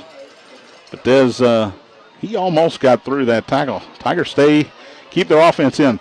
Manuel's jumped twice. That's what they're hoping for here. Yeah, they're not going to snap this ball. And the hard count will now sends the punt team in. Doesn't want to wait and take a timeout. So he will send Zach Collins onto the field. Not a bad idea there. They've jumped a couple of times. Carter and Floyd go deep. Good snap. Plenty of time for Collins. Boots it out of there. It's a low liner this time. It bounces in front of Carter. Takes a straight up bounce and then is down at the 35-yard line. I think Tigers a little fortunate that Jalen Carter didn't come up and field that football. 35 yards on the punt with no return. Emmanuel will have it 1st and 10 to 35. 2:51 to go in the half. Crimsons with 2 timeouts left. Yeah, and I think a mistake by the deep guys. Again, the deep guys on both teams not doing a great job of fielding punts. But if you're the Tigers, you got that away from your goal line. You pushed it out even though you didn't get a first down. 2:51 left in the half. Emmanuel will get the ball at their own 35, trying to make something happen. They trail 14-6 here to the St. X Tigers. And in the changing quarterbacks, it's Bryce Cosby here on first down. He's in the shotgun. He's got Bill Yu back there with him. Wants to throw, rolls to the left, throws it high and deep. He's got a man behind the defense, but that one's well out of bounds. There's a flag, and that's an awful call because that ball is 8 yards out of bounds. And they were running for the ball. He never turned and pushed or ran. They're just running for the football. Motley, that was not Motley. It was, it was Motley was the intended receiver. That one was 5 yards off the sideline, and I think that's what Bart Bruner's yelling at the official here. Well, this guy over here is not going to give him anything. It's the guy on the other side. But that's a play where 2 guys are running after the football, maybe a little bit of contact just from where the ball's at. Poor call by the official, and I give them credit when they deserve it. But when they don't deserve it, John, don't give them credit. Ball out to midfield, 1st and 10 for Emmanuel. Now Britt back in at quarterback under center. Riley in front of Floyd in the eye. Play action. Britt has time, wants to throw it high and deep down the middle for Carter and overshot him. Had him behind Jake Taylor and behind the safety who bit. Yeah, Tanner Brown, the safety, has to stay back there. And when you see that, and he's going to come out of the game, and Lullaby is going to come in the game because you can't do that. And I'm not picking on Tanner. It was the other guys too. But when they go play action and you're the safety, you're not going to make the tackle at the line of scrimmage. Well, if that one's on the money, it's 14-12. Yes, sir. Because Jalen Carter was open. 2nd down and 10, 2:38 to go here in the half. Holland comes wide to the right. He's the only receiver in the pattern here. 3-man eye in the backfield behind Britt. Long count. 2nd man through is Teague. Not much there. Got to about the 48-yard line. Gain of a couple. Daly, Cronk, and Washburn and Ewells all get up off the pile along with Willinger. And, John, I just noticed something down there that just reminded me. There's a guy down in a white jersey for St. X, number 12 for the Tigers, Dominic Algar, who played for Manuel last year, played a lot, played on their offense, played over. He transferred to St. X, but he's having to sit out this year. And how hard would that be, watching your old team play and having to stand on the sideline for your new team? He actually only has to sit out until the 2nd week of the playoffs because it is 1 calendar year from the last time he played a varsity down. 2nd down and 8, 3rd down and 8. Little screen intended for Teague to the left side, falls incomplete. Coverage by Jacob Stouffer, who's done a nice job as a safety in coverage tonight on those guys out of the backfield. And the Crimsons will send the punt team in with 1:51 to go in the half. Big shout out to number 41 right there, Chandler Simpson, who got the pressure and made them Britt get the ball out of there. I think it was Britt or Cosby, one or the other, but the pressure was from Chandler Simpson, and now the Crimsons will have to punt with 1:51 left in the first half. Tigers lead 14-6. Sissel stands back near his 40-yard line. And only one Tiger deep this time, and it is Nick Mullaby. They keep the regular defense in, that's why. High and short, and bounces, takes a left turn and goes out of bounds at about the 22-yard line. They'll spot at the 23, a 25-yard kick for Sissel. Tigers with 2 timeouts left, 1:43. Do you expect to see anything exotic here? I certainly do. Yeah, John, I think what you're going to see here is you're going to see a run, I think, on first down, and then see what happens, and then maybe a little play action. But you don't want to get too fancy right here because you do have an 8-point lead with 1:43 left in the half. Ritter's got 2 receivers each way on 1st and 10. Blinko in the backfield. Straight drop. Des wants to throw. He could run if he wants to. Instead, he throws high and deep to the right. The double coverage. Well overshot his intended receiver. That was Chase Collins down there, and it's 2nd and 10. Well, I think you're right, John. He should have tucked that one. He could have ran for 15 yards without any Crimsons around and then go to the ground and get up and get ready to set the next play. So you throw it into double coverage and basically throw it away. But there was a big lane to run that football. He'll set up in the shotgun again. 3 to the left this time, 1 to the right, and Blinko in the backfield. Taylor slotted to the left. Rolling that way is Ritter. Wants to throw, does throw, has a man, diving and incomplete as he tried to get it to Taylor. And not on the mark there. Sam had to go to the turf to try to bring it in, and he couldn't. 3rd and 10. They run the ball here. Make Manuel use a timeout with 1:31 to go in the half. I think you make it look like a pass and you run the ball. You have to use some clock here. Manuel will use a timeout. Tigers don't get it, but that's a tough throw for Desmond Ritter. He's rolling to his left. You got to square those shoulders. He had Taylor open, but he couldn't get the ball on the money, and Taylor almost makes a great catch. So it's Cahalan. Wide to the left with 2 other receivers, 2 to the right. Empty backfield for Ritter. This is quarterback draw written all over it, and that's the call. And Pleasant going to grab him, and then he gets knocked backwards after a gain of a yard to the 25. 2 yards, and it'll be 4th down, and a quick timeout by Scott Carmody for the Crimsons. But the Tigers will have to punt. Exactly what you didn't want to do there, Tony, and Tigers tried to put it in the air and just couldn't get anything going, and now you're going to give the Crimsons the ball back, and don't forget, they get the ball to start the second half. Well, that's what's big on that first down play, too. But if Ritter tucks it and takes off running, the clock rolls, you should get a first down out of it. You get an extra play as the clock runs. I think the Tigers got a little greedy there. I think you needed to run it on first down, see what you got, and then run the clock. Now Manuel's going to get good field position with 1:23 left. Marcus Floyd, closest to us, and Jalen Carter on the other hash mark, back at their own 40. Zach Collins in to kick it away. 1:23 left in the first half. Good snap. Collins takes his time, boots it out of there. Carter comes up and takes it at the 42. Tries to run outside, and he is dropped. Just terrific coverage on the punt that time as Ben Mueller, the wide receiver on special teams, made the tackle back at the 38-yard line. And John, what was good about that rugby-style punt right there is Collins gave his guys a chance to get down the field, so when Carter caught it, good coverage, and Mueller comes up with the big play. So Manuel takes over at their own 38, 1:14 left in the first half. They trail by 8. And Will Britt is the quarterback. And they have 1 timeout left. 3-man backfield. Britt with a long count. He wants to throw. Play action to Teague. Does throw a wheel route. Had a man and undershot him. He had Marcus Floyd out of the backfield. Tigers confused, and Simpson and Cronk kind of look at each other, talk it over, but it'll bring up 2nd and 10. Yeah, he was wide open on that play coming out of the backfield. And Floyd's a guy we haven't seen a whole lot of tonight. 242 yards on the year and hasn't touched the ball much. But John, he was wide open coming out of there. And if Britt gets it to him, that's a big gainer. This pace, each team will have 2 more possessions this half. Britt's under center. The lone setback is Floyd. He's got 2 receivers to the right and 1 to the left, and Overstreet is the tight end. He gives it to Floyd, and he is dropped in the backfield. Is that Kyle Robinson again? No, it's Jack Daly from his linebacker spot on a little run blitz. Loss of a couple, and Scott Carmody will let the clock continue to run.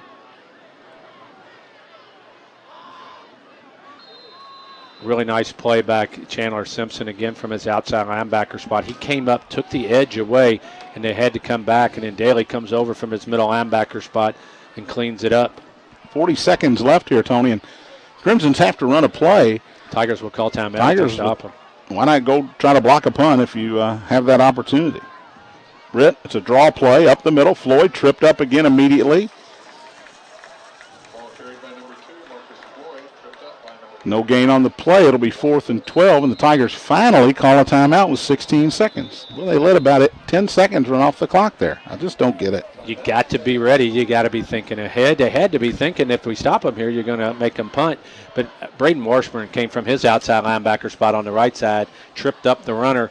And as soon as he hit the ground, we should have seen a timeout call. But with 16 seconds, man, 10X has gotten close to getting those balls, John. Jim Brinkman, you getting your steps in tonight?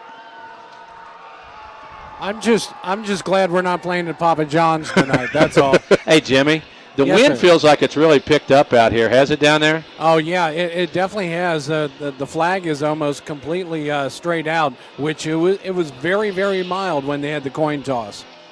What about the crowd, Jim? What's the crowd look like down there? Well, it was a late arriving crowd. The rage cage was almost non-existent during the, as the Tigers ran onto the field for senior night festivities. They have shown up, though. 4th and 10, Sissel, 2 men deep for the Tigers.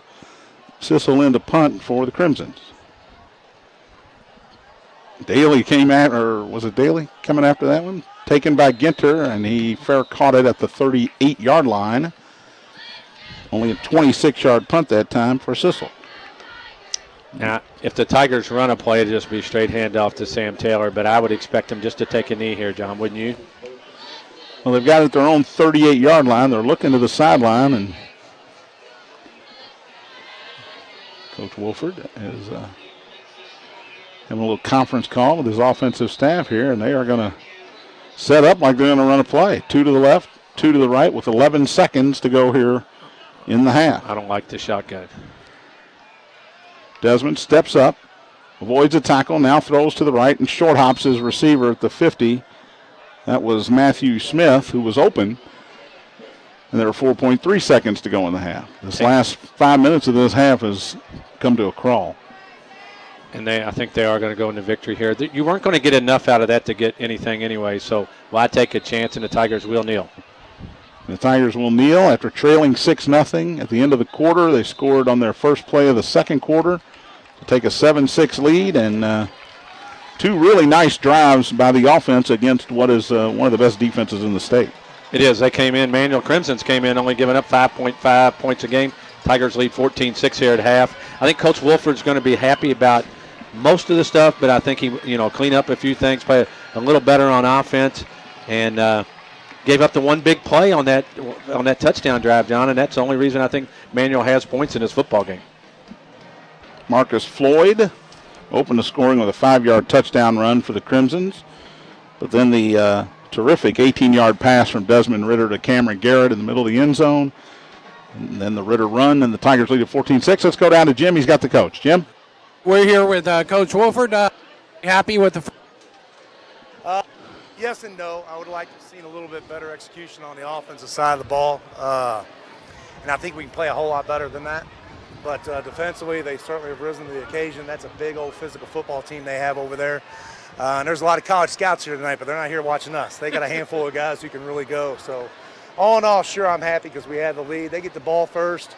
I'm really looking forward to see what our defense can do. Manual threw the ball in the first half more times than their first 6 games. So they're obviously seeing something. They think they can go deep on you. Well, they also have 2 guys they're throwing to that are going D1. So, yeah, I mean, they do have a good run game, and they had some success throwing over the top once. And but we knew that going in. I mean, that's kind of how they are. They pound it, and then they throw it over the top. All right. Good luck, Coach. It's a 14-6 halftime. St. X over Manual. And we will come back with the Eye Care Institute halftime report. Tigers lead it 14-6. You're listening to St. X High School football on the Bissig Impact Sports Radio Network. You're listening listening to exclusive coverage of the St. X Tigers and Jefferson County High School football on the Bissig Impact Sports Radio Network. Brought to you by Hershey's Candy.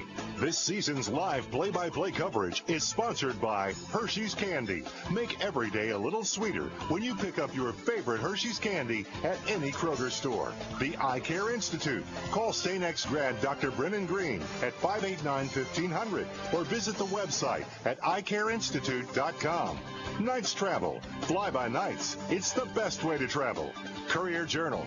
The Courier Journal, now with expanded high school sports coverage Sundays in print and at courierjournal.com. DFH. Call Don, Chris, or Alex Hinkabine at 968-6222 for all heating and cooling needs. St. X High School. Learn more at stx.com or call 502-637-4712. St. X High School. This is where you start. Events LLC. Custom designs uniquely tailored to your event. From setup to takedown, we'll make your event extraordinary. Bissig Impact Group. Integrated, innovative marketing. Don't touch that dial. The Eye Care Institute halftime report is up next on the Bissig Impact Sports Radio Network. Brought to you by Hershey's Candy. Imagine flipping in the air on the Super Quad Bungee, running across the Big Baller Obstacle Course, or conquering Brutus, the Mechanical Bull. Christian family owned and operated, Louisville Inflatables specializes in school and church functions, festivals, and city fairs, offering inflatables of all shapes and sizes while being clean, safe, insured, and state inspected. Stop imagining and call 502-379-0876 or book online at LouisvilleInflatables.com, where laughter adds to life. Louisville Inflatables. Planning an event for thousands? At Events LLC, designers are available to provide custom production and creative design services to coordinate your perfect event. Hosting a smaller gathering? Try their rental, installation, and delivery services. Events LLC has everything needed to facilitate your next event. Their 66,000 square foot warehouse is filled with unique props, linens, dance floors, and anything else you can think of. Call 583-5007 or visit eventsllc.com. I'm Chris Burke, former major leaguer and St. X class of 1998. I'm Pat Lampton, chief engineer at NASA and member of St. X class of 1983. My name is Carl Ellsworth, screenwriter of The New Gremlins, and I'm also a member of St. X's class of 1990. Whether it's launching series-winning home runs or vessels bound for outer space, successful careers take off at St. X High School. Visit stx.com to learn more. St. X. This is where you start. Living with an old furnace can be stressful. You never know when it'll finally give out. Don't roll the dice on your furnace surviving this winter. Take advantage of DFH Heating and Cooling's fall deal on Train comfort systems. It's hard to stop a Train and nearly impossible to beat up to 48-month special financing from DFH on the industry's most reliable comfort systems from Train. Subject to credit approval. See dealer for details. No more excuses. Call DFH 968-6222. Online DFHcompany.com. This is the Eye Care Institute halftime report on the Bissig Impact Sports Radio Network. Brought to you by Hershey's Candy. Here are your hosts, John Spears, Tony Burke, and Jim Brinkman. Back at St. X here on the Eye Care Institute halftime report. John Spears, Tony Burke, Jim Brinkman. The St. X Tigers with a 14-6 lead over the Manual Crimsons. And Coach Wolfford, Tony, was happy with the defense, not so much with the offense. Yeah, I think it was. I think he was happy. He was happy with the first half, but he feels like there's a lot more they can do. Like I said, they gave up the one big play on offense that actually set the touchdown up for the Crimsons. Offense has moved the ball fairly well. Desmond Ritter been on and off throwing the ball, but I think with a team that's predicated on running the football and playing defense like Manual, you'll take an 8-point lead at halftime. Desmond had a couple of passes knocked down at the line of scrimmage. It looked like they had a chance to make some things happen. And again, late in the half, we talked about it. He had about 30 yards of green in front of him and decided to try to throw into double coverage. It was incomplete. And no harm, no foul, but decision-making, you got to make the right decisions. Yeah, and we're nitpicking. Yes, I mean, we are. You know, we're just looking for something to pick. I mean, Desmond has not played a bad half. But that's the one that could have came back to haunt you if Manual does something well. But Coach Wolfford brought it up. Manual will get the ball to start the second half. So the next defense wants to pin them back, get the offense good field position, and see what can happen. We'll take a break, come back with more here on the Eye Care Institute halftime report. 14-6, Tigers lead the Crimsons. You're listening to St. X High School football on the Bissig Impact Sports Radio Network. Hello, everybody. This is Larry Bissig. Thank you for listening to our live coverage of Jefferson County High School football featuring the St. X Tigers on the Bissig Impact Sports Radio Network. And don't forget to tune in on Sundays to the Cincinnati Bengals. Check the paper for game times and station. Tonight's broadcast is just one of a wide range of marketing communication services the Bissig Impact Group uses to deliver bottom-line results for our clients. Call us today at 583-0333 or visit Bissig.com. The Bissig Impact Group. Integrative, innovative marketing. Does a Caribbean cruise sound like your kind of getaway? Are you dreaming of a relaxing weekend in the mountains? Whatever your style, Knights Travel is a full-service agency that can meet all your travel planning needs. Whether it's for business or pleasure, call St. X alum Lou Conkling or Kaylin Ryback. They'll get you there at a great low cost. Call Kaylin at 292-4749 or Lou at 292-4750. Fly by Nights, it's the best way to travel. Hey, St. X fans. Want to learn more about how your eyes work? It's time you visit the Eye Care Institute. Again this year, Dr. Brennan Green has been named a top doc by Louisville Magazine.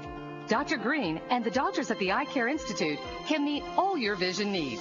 For more information or to schedule an appointment with Dr. Green at the Eye Care Institute, visit eyecareinstitute.com or call 589-1500. That's 589-1500.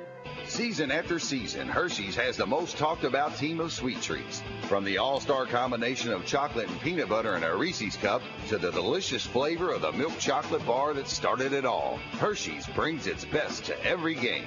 Hershey's is proud to be a sponsor of Jefferson County High School sports on the Bissig Impact Sports Radio Network.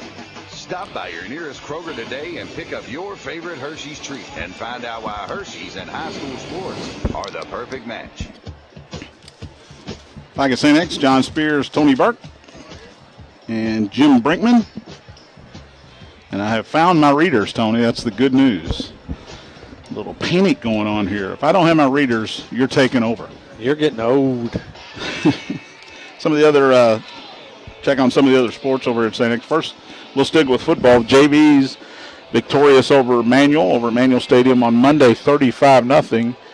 And St. X will take on Mayo right here this coming Monday at 5:30 right here at Brother Thomas More Stadium. I know you'll be there. I'll be here. Come on over and support the JV Tigers, who are undefeated. Freshman football game at Mayo was canceled this past Thursday, but they will have another shot at the Bulldogs because the Mayo freshmen will come here to Brother Thomas More Stadium Thursday. That game also at 5:30. Freshmen still undefeated after that overtime win over Trinity. Golf State Tournament has begun at Bowling Green Country Club. And after round one, the St. X Tigers with a 7-shot lead over Owensboro Catholic. Tigers' top 4 golfers even par today, led by Clay Amlong with a score of 3 under. Jay Kirchdorfer was even. Andrew Hinkebine 1 over. And Will Fowler, who was a regional champion, was 2 over. So a combined score of even par. Owensboro Catholic is 7 over. Ryle and Taylor County are 10 over. Can't they do better than the team last year? I don't think anybody can do better than the team last year. They'll finish that tournament up tomorrow at Bowling Green Country Club. Tigers trying to win yet another state championship in golf. Clay Amlong, by the way, 3 under, is tied for 4th in the individual medal round. Soccer, St. X defeated Oldham County right here Thursday night 2-0 on senior night. Coach Andy Schulten's team has one more regular season game. That'll be this Saturday at St. Henry. That's tomorrow at 1 p.m. up in northern Kentucky. Cross country, big win last weekend down in Cary, North Carolina in the Great American Race. Tigers didn't finish anyone in the top 10, but their top 5 finishers were high enough to take home team honors in the prestigious Great American Race. They'll be in action again tomorrow at Collins High School, Martha Lane Collins High School, at the Collins Invitational, starting at 9 a.m. if you'd like to head out to Shelby County. We'll take one more break, come back with second half action.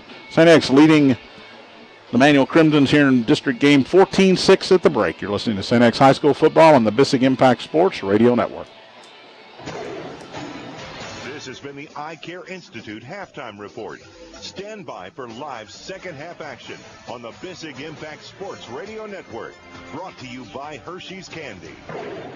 When you're not cheering on your favorite team and you're ready to tackle that large job or weekend project, Sunbelt Rentals has the equipment you need. From hand tools to excavators, we've got you covered. And with more than 525 locations, we're sure to have one convenient to you.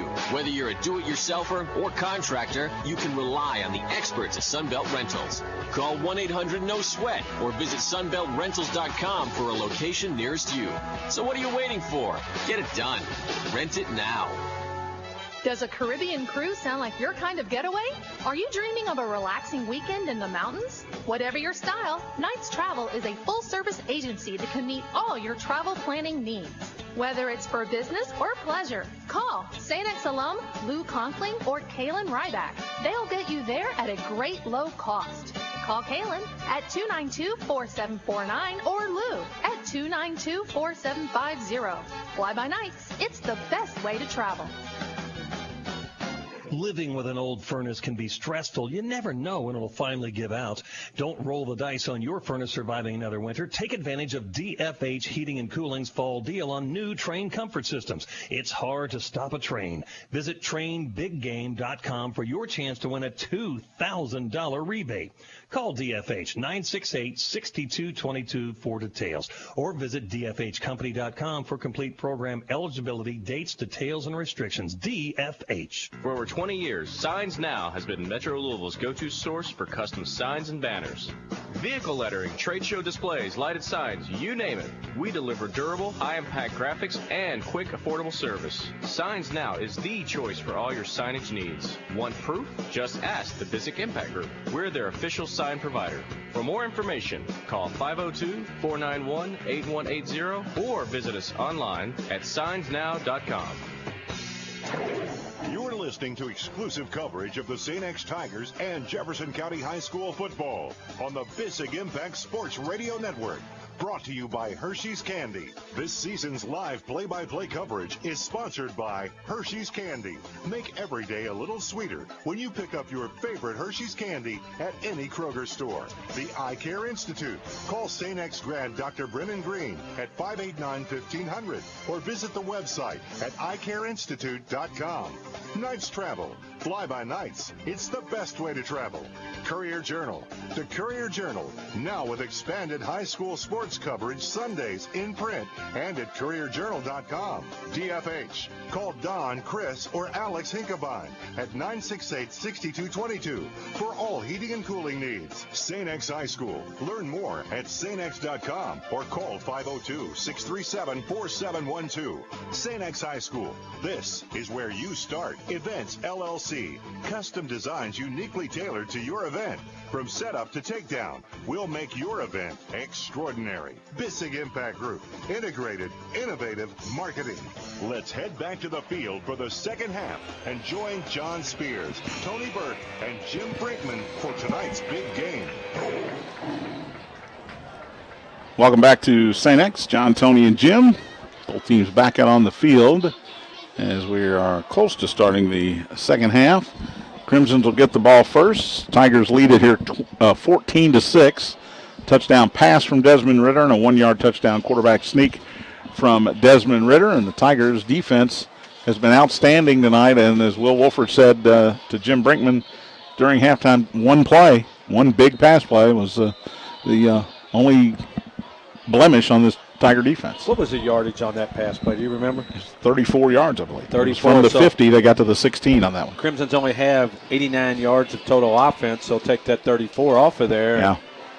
My math wasn't good, but that's about 55 or something. And this was a challenge tonight, Tony. It's a defense that got manhandled up front last week against an offensive line tonight that is big and strong and probably thought this is what we have to do. We're going to try to do the same thing. Yeah, and that's the truth. You do take a challenge. You go watch the film. Sometimes you're embarrassed and you don't feel like you did what your responsibility was. You know, if you can't win your battles on either side of the line of scrimmage, man against man, it's going to be a tough night. And tonight they're doing a nice job, and they basically shut down the Manual running attack besides for the one long pass. Manual completed their first 5 passes, so Tiger defense playing well. They've given up 6 here in the first half, but to start the second half, like we said, Manual will get the ball, and that'll be very important to see where both teams are. Huge district game here. I know it come on the big game. This is a big game. So we'll see what both coaches did in the locker room to make adjustments or stick with what's working for them. And Scott Carmody, if his team doesn't score on their opening drive, they at least have to flip the field position to give themselves a chance here in this third quarter. Yeah, and that's exactly right, because in a close ball game with two good teams, Manual came in undefeated tonight trying to figure out where they're at. St. X trying to come off that loss. Yes, it's very huge, this first possession of the second half for the Crimsons. A couple quick birthday shout-outs tonight.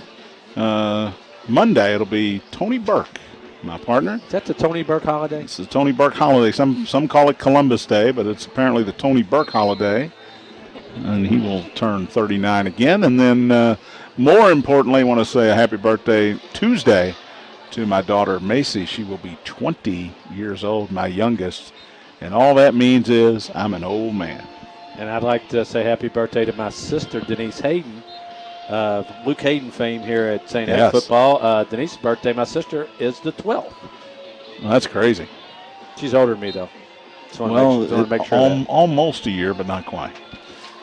Tigers back out on the field. It's maybe it's the green jerseys, Tony. They used the blacks. They won 3 in a row in the blacks, but then had to stow them away after that Trinity game last week. Well, you can only stay with something, while it's working. It's not stupid if it works, it's but when it doesn't work, if it works. 27 in a row, 1993. St. X football was not even on the radio yet the last time the Manual Crimsons beat the Tigers. The Tigers trying to make sure that streak doesn't end here tonight. The year before, Tigers went 14-1 and won the state championship in the 3-0 state championship game against Boone County, correct? That is correct. And the names that were in the article that were on the website for the St. X Tigers. Yeah. Brian Lindy, Dustin Ottman, guys like that probably have never heard their name on the radio till tonight. Somebody call them and tell them we just threw their names out there. But the Manual Crimsons trying to end a 27-game streak against the Tigers. In 93 game, it was 17-3. The guy that I remember was Manual running back Travis Prentice, went on to play at Miami of Ohio. And in the National Football League. That was a young man that could run the football. Yeah. So we are just about ready to go here in the second half. Crimson's out on the field. They will receive the second half kickoff. Jalen Carter goes deep for the Crimsons, along with Russell Thomas, the junior. And Owen Johnson will kick. And he is now, Tony, kicking into a pretty stiff wind as the Tigers will kick away from the scoreboard and towards the school. The flag's whipping. The flag is, it's a little bit of a crosswind, but more into Owen Johnson than with Owen Johnson. Well, the Tigers had 156 yards in the first half, John. 12 carries for 64 yards for Sam Taylor. And we expected to see a whole lot more of Sam Taylor tonight than we saw last week, and he's probably carried the ball more tonight than the Tigers had offensive plays last week. Johnson ready to go, and we're ready for second half action. He kicks it high, Wynn trying to knock it down, but it'll get into the end zone about 6 yards deep for Jalen Carter, and Manual will start at their 20. Owen Johnson can be such a weapon for the Tigers. We'll see what Coach Scott Carmody and the Manual Crimsons do to start the second half. We've seen two guys at quarterback. We've seen Britt. We've seen Cosby. Was effective a little, but the Tiger defense has stuffed them. And they had some false start penalties that I believe is a direct result of changing quarterbacks so often. Yeah, and you know what? I think Coach Carmody will tell you, offensively we made a few mistakes on movement, and on defense, hard counts on third down they moved, and those are killers in close games. So 1st and 10 at their own 20 as we get the second half underway. Marcus Floyd is the deep back in a 3-man eye. He scored the only Crimson touchdown in the first quarter tonight. Will Britt back in there, quarterback, gives it to Teague. Tried to go up the middle. It was stuffed up, and then he tried to bounce it outside and nowhere to go. Andrew Ewells met him. Jake Taylor came up in support. Braden Washburn and Jack Daly get off the bottom of the pile. It's a loss of a yard. Another tackle for loss for the Tigers. Well, the inside of that Tiger defense really jammed that up. Robinson, Willinger, and then Ewells came along, and a nice play by the Tigers, just really giving Manual nothing up front on that play. Scott Carmody, I think, said, look, we're going to run it and run it hard with this offensive lineman. And on first down, just didn't work. Watch the ball out in the flat here.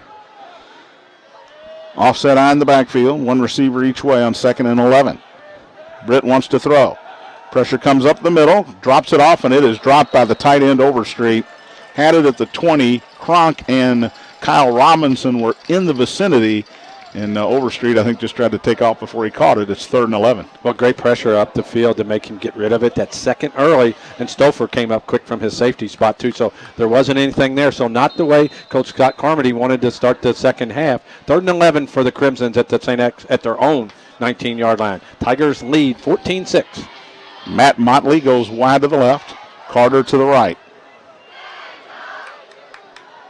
Riley and Floyd in the backfield, shotgun for Britt.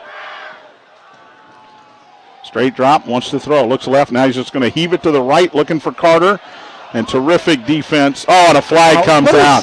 Jalen Carter just ran over the back of Austin Eisert, and they're going to call a penalty, I believe, on Austin Eisert. Eisert had position deep, and he can slow down. He has just as much right to the ball.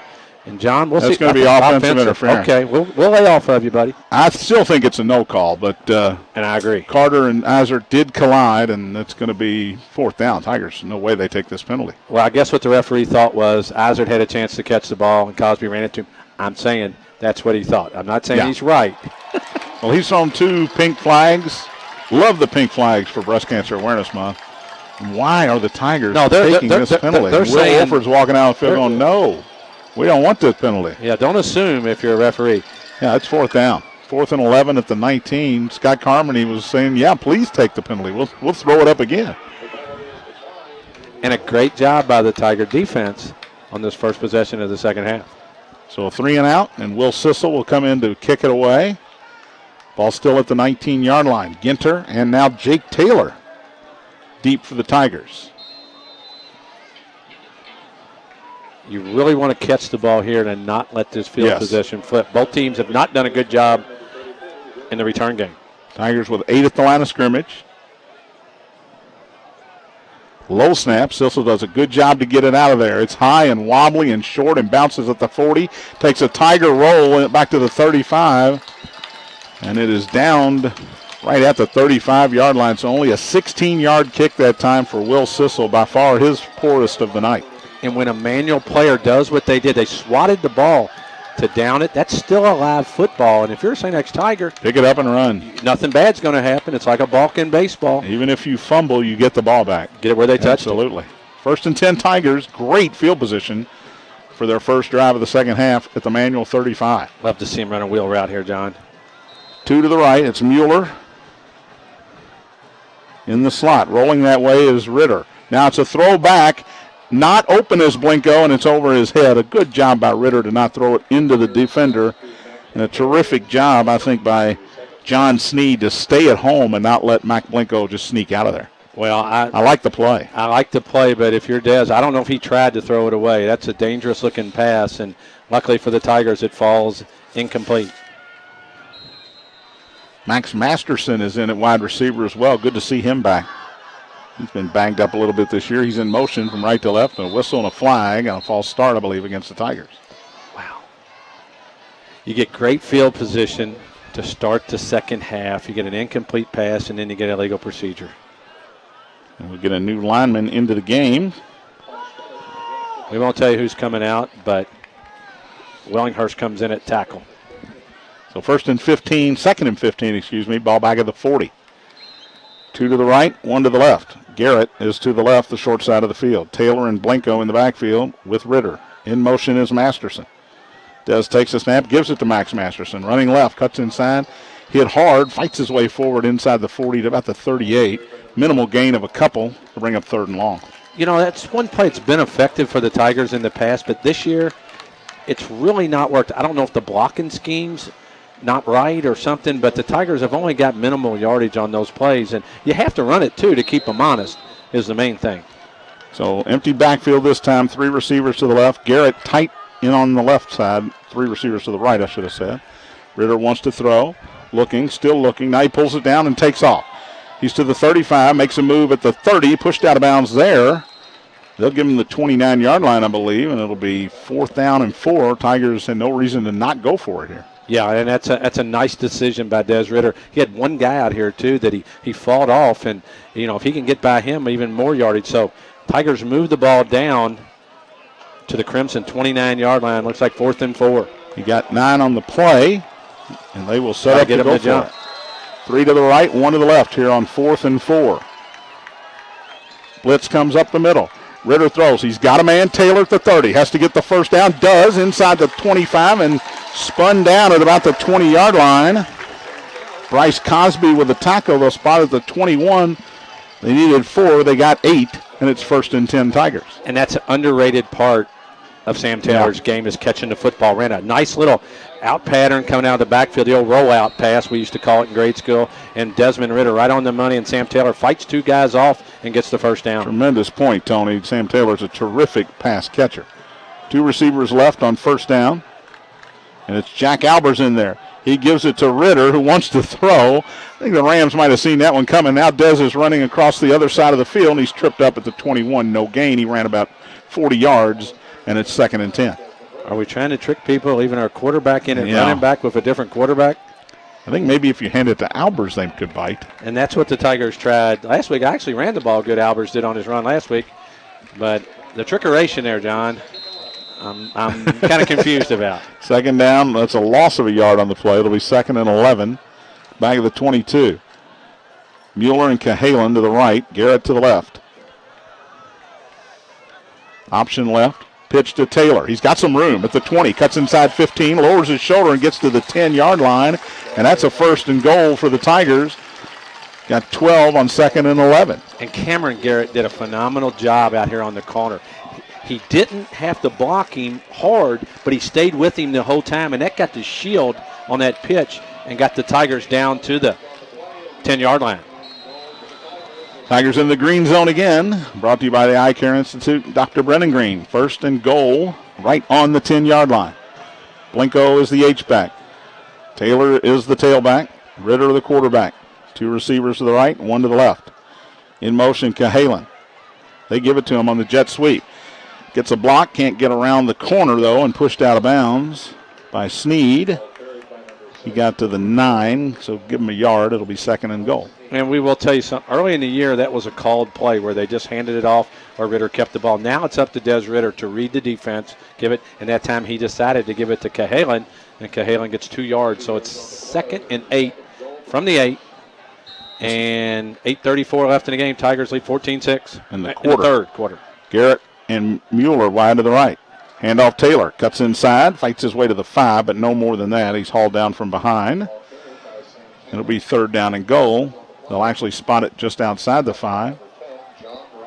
John Riley with yet another tackle for the Crimson. Now, Johnny, what do you do here on this play? I'm going to give, they pulled Wyatt Smock that time trying to get the force down the foot. Do you roll Ritter out and give him a pass run option? I like it. It's 3rd down and goal. Ball at the 6. Dez, play action, rolls right. Being chased at the 10. Now he's going to pull it down and run it in. Touchdown, St. X Tigers. Desmond Ritter found the front pylon and got there before the Crimson defense. And it really wasn't a run-pass option, but Ritter held the ball. Offensive line did a phenomenal job of giving him time. He rolled to his right, made the defender stay back with the receivers, cut it up, and went right inside the pylon with 7:57 left. 3rd quarter, Tigers lead the Crimsons of Manual 20-6 with Owen Johnson coming on to attempt the extra point. Well, when you have the first down at the 35, at the opponent's 35 to start the drive, you've got to put some points on the board. Tigers did it the hard way, but they did it. Johnson's kick is up and through. It's 21-6 Tigers, 7:57 to go. 3rd quarter. You're listening to St. X High School football on the Bissig Impact Sports Radio Network. Season after season, Hershey's has the most talked about team of sweet treats. From the all-star combination of chocolate and peanut butter in a Reese's cup to the delicious flavor of the milk chocolate bar that started it all, Hershey's brings its best to every game. Hershey's is proud to be a sponsor of Jefferson County High School sports on the Bissig Impact Sports Radio Network.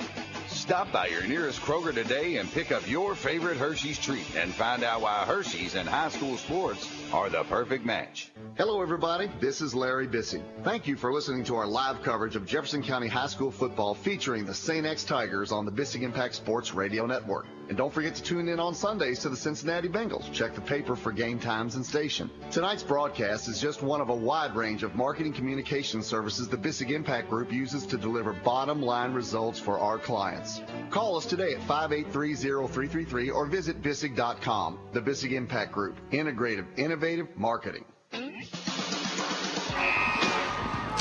Back at Brother Thomas More Stadium, John Spears, Tony Burke, Jim Brinkman, 21 straight points for the Tigers, and they lead Manual 21-6 here with just under 8 minutes to go in the third quarter. Owen Johnson with a crushed kick to Taylor, but he takes it in the end zone. Or Carter, excuse me, and it's first and 10 Manual to 20. Well, they start the second half. The defense does their job. They get the Crimsons to punt the football. Tigers get great field position, go down, score the touchdown. Excellent way to start the second half here of the St. X Tigers. Over on Kenwood Avenue, John, the Cal Centurions are beating the Colts of DeSales 9-7 in the third quarter. So the Colts on the board over there. Big 2A game. Kenwood Drive, good call. Thank you. That's the Iroquois area, is it not? Kenwood Avenue, maybe. Iroquois Park area. First and 10 Manual. Quarterback on this drive starts as Bryce Cosby. He brings Carter into the backfield in the pistol. Option to the right. Pitch to Carter. He is in trouble. Izard hits him. Can't get out. He gets out of that one, but then Jacob Stolfer lays the lumber to him at the 19. Another tackle for loss by the Tigers. Loss of a yard. Well, Kyle Robinson from his defensive end spot got up the field and kind of made him go get rid of it quickly. And then Izard comes from the corner, makes the hit. Carter bounces off, and then Stolfer, two little guys come up, and Stolfer finishes the play off. Second down and 11. Motley wide to the left. That is the wide side of the field. One receiver to the right. Shotgun for Cosby. Carter is slotted to the left. He's in motion now, goes behind Cosby again. They fake it to him. Cosby wants to run to the left. He's got a little room. Gets a block and is hauled down at about the 24, maybe the 25-yard line. Stolfer made the tackle. Cronk was in the area as well. Cosby got about 6. It'll bring up 3rd and 5. Well, they try to go around that left end. It's a handoff. They fake a handoff to Carter to the right, and then Cosby takes off to the left and tries to get behind the line. He did a pretty good job. They sealed the corner off, but Tigers in good pursuit. So 3rd and 6 from the Manual 24, 6:40 left third quarter. Tigers lead 21-6. And here comes Will Britt back into the game at quarterback. Motley and Carter are split to the right. Ball on the left hash. Britt in the shotgun. Takes a snap and rolls to the right. Wants to throw. Does throw. He's got Motley at the 29. Got the first down and probably maybe a face mask. Yeah, there's the flag coming in from the deep official. The back judge. I don't know why the side judge didn't see it, but it certainly looked like Motley went down by the face mask. Yeah, I think he definitely did. You had binoculars. I don't know. You took him off, and I didn't have him on either. But I thought it definitely was. And only one of the referees throws his flag, and it looked like it was very, very obvious. So it's going to be a 15-yarder against the Tigers. The first down was made at the 31. That'll move it to the 46. And we want to thank Jerry Roby in our class of 1981 through our 35th reunion down at O'Shea's downtown Saturday night. We want to thank Tommy O'Shea, who's a big supporter of ours. He took care of us down there with the televisions and had a great time with all our old classmates. Good times. Got to watch some Kentucky, Alabama. Got to watch Louisville, Clemson, and got to relive the glory days, as it were, Tony. I don't know if they're glory days, but some of those stories are still funny. Well, they get a little stranger as the years go along, too. They change. First and 10 Manual thrown, 46. Britt under center this time. He's got an eye backfield behind him. Play action, wants to throw deep down the middle, looking for Carter again. This time, Tigers in great coverage, and it is intercepted. Jake Taylor to the 20, took it at the 15. He's across the 30, steps out of bounds about the 35-yard line. Triple coverage that time back there on Carter, and the Tigers get the turnover. And I believe here comes a late flag. I believe, Tony, the first turnover of the night.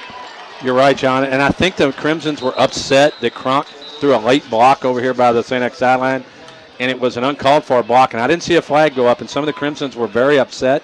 coming across the field, and then the referee out in the middle on the hash mark threw it. So it's going to be an unsportsmanlike conduct call against Manual. I can't imagine anything else. But Taylor caught it at the 15. He returned it to the 36, and the penalty will put the ball in Manual territory. Well, and I think the wind has kind of blown across the field some. It's let up a little. And I think when they threw the ball, Carter was running. Tanner Brown was back there in good coverage, too. He was. And the ball kind of floated towards the St. X bench. Then they intercepted it, and Tigers run it back well. And now you're right. They're going to move into Manual territory. They actually had Carter circled back there at about the 20-yard line. It was very good coverage by both of them. They didn't get sucked in that time. So Tigers start their first drive of the half on the 35 of Manual and score. They'll start this one on the 49. Des Ritter in the shotgun. You'll see Sammy here. Cahalan in motion. They hand it to Sammy right up the gut across the 45 down near the 43-yard line. A quick pickup of 6. John Riley slow to get up. He made yet another tackle. His teammates helping him up, and he will slowly make a little trek toward the sideline. Wants to stay in, and now he goes down to the turf. John Riley Jr. Good player. Very good. 5'10", 221-pound senior. He is a fullback, and he is a linebacker. And he has been in on numerous tackles here tonight for the Crimsons. And, John, I have a question for you. You have this long losing streak. 27 games. And I know everybody always says these aren't the same kids. It's different. But there's a mindset when you get behind, I think, that – and they're not thinking about that. But there's just something. We're Kentucky fans. We've seen what's happened playing Florida. Yes, we have. I know the feeling. But, if you're Manual, you really got to dig in here. They can't give up any more points to the Tigers. Tigers lead 21-6. 5:23 left in the third, and the Tigers have the ball at the Manual 43-yard line, 2nd and 4. Well, Tony, another problem the Crimsons have is they scored 21 against Central, 14 against Fern Creek, 13 against Ballard, and 28 against Butler. The only time they scored more points than that was against Seneca and Western. Hand up to Taylor, up the middle, fights his way short of the first down, got to the 40, tried to fall forward for it, but I think it's going to be 3rd and 1. But the Crimson offense, against good competition, doesn't score a lot of points. Yeah, they're run-oriented, and if you're not getting the big runs, and they haven't tonight, it gets to be a struggle. And a lot of these Manual guys playing both ways, they don't have great numbers like they used to. It wears on you. 3rd down and 1. Shotgun. Dez keeps it, runs around left end, has got the first down, cuts inside to the 30, to the 20, down the sideline. One man to beat, and he's pushed into the end zone. I think it's a touchdown for the Tigers. It is. Desmond Ritter faked it to Taylor on 3rd and 1 right up the middle, goes 40 yards around the corner for the touchdown. Boy, he was close to stepping out of bounds there at about the 20-yard line. We have a Crimson down on the field, but Desmond Ritter, I thought at first made the wrong decision not giving it to Sam Taylor because Taylor was going to get the first down. He keeps it. A great move. He splits 2 Crimsons on the left side, and after he split them, it was just a race for the pylon. Desmond Ritter goes in again, and the Tigers lead 27-6 with 4:37 left here in the third. Yeah, when he split those 2 guys, which I couldn't see that coming. No. It looked like one or both of those guys had him sort of hemmed in, and all of a sudden it was like he was shot out of a cannon. And, John, the one thing people don't, if you haven't really seen him play a lot, he's 6'5", and he's legitimately 6'5", 195 pounds, and a good athlete. So he's not overly big weight-wise, but he's still a big athletic guy. You got to get him down. I've been waiting to say this name all night. Slow to get up and walk off under his own power, Kenneth Nacho Jones. I got to like a guy named Nacho. Owen Johnson to kick. Brewer Cahalan will hold it. 4:37 left here in the third quarter. Tigers trying to score their 28th point in a row and a whistle before the kick is away. It's a false start against the Tigers, so they'll move it back.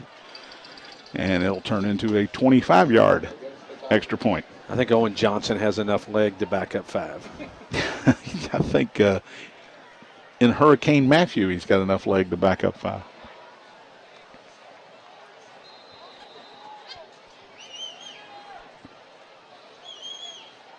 High snap this time, but a good job by Cahalan to get it down. Kick is up, and the kick is good. 28-6.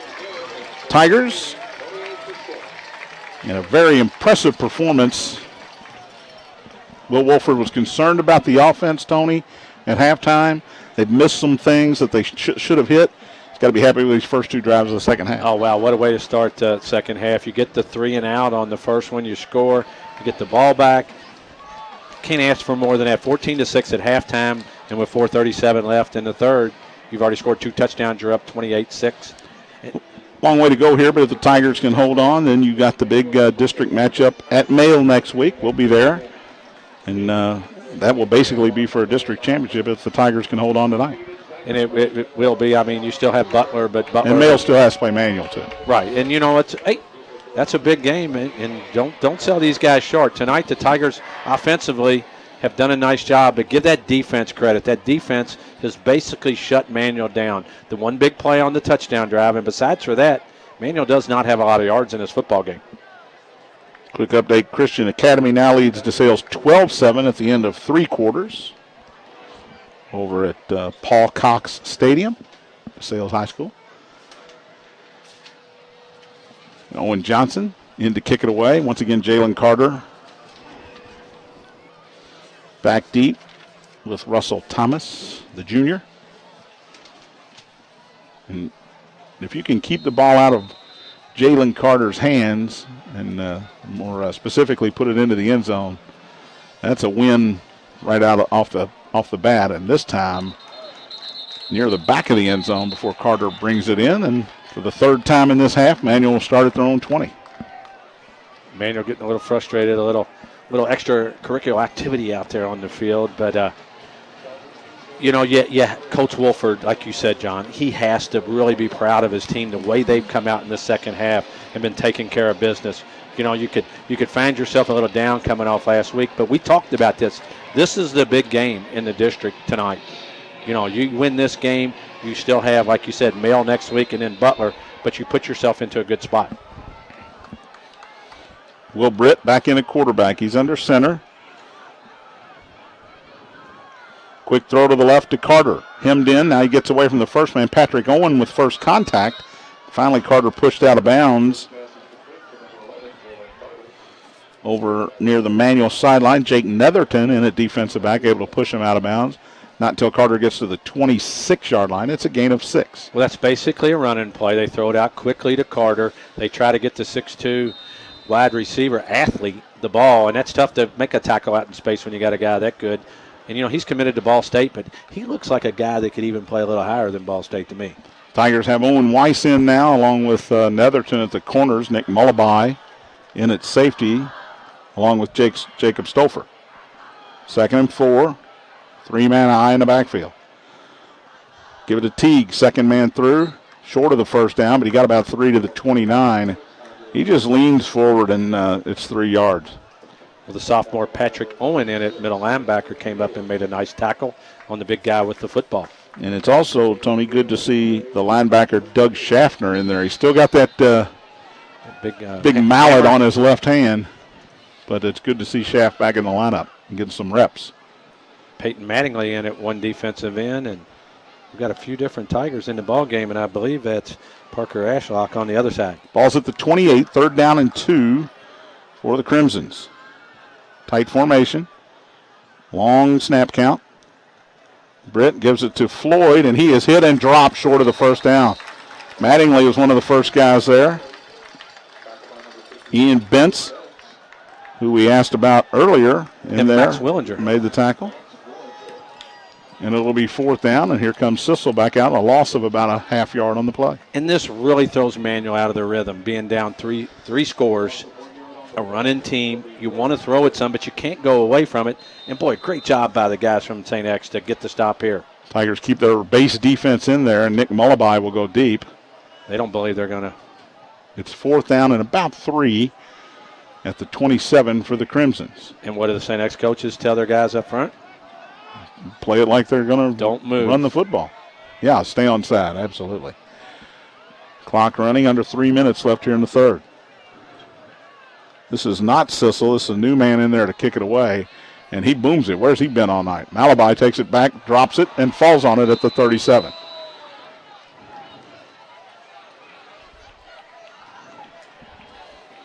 I believe that was Sneed in there to kick it away for the first time tonight, John Sneed.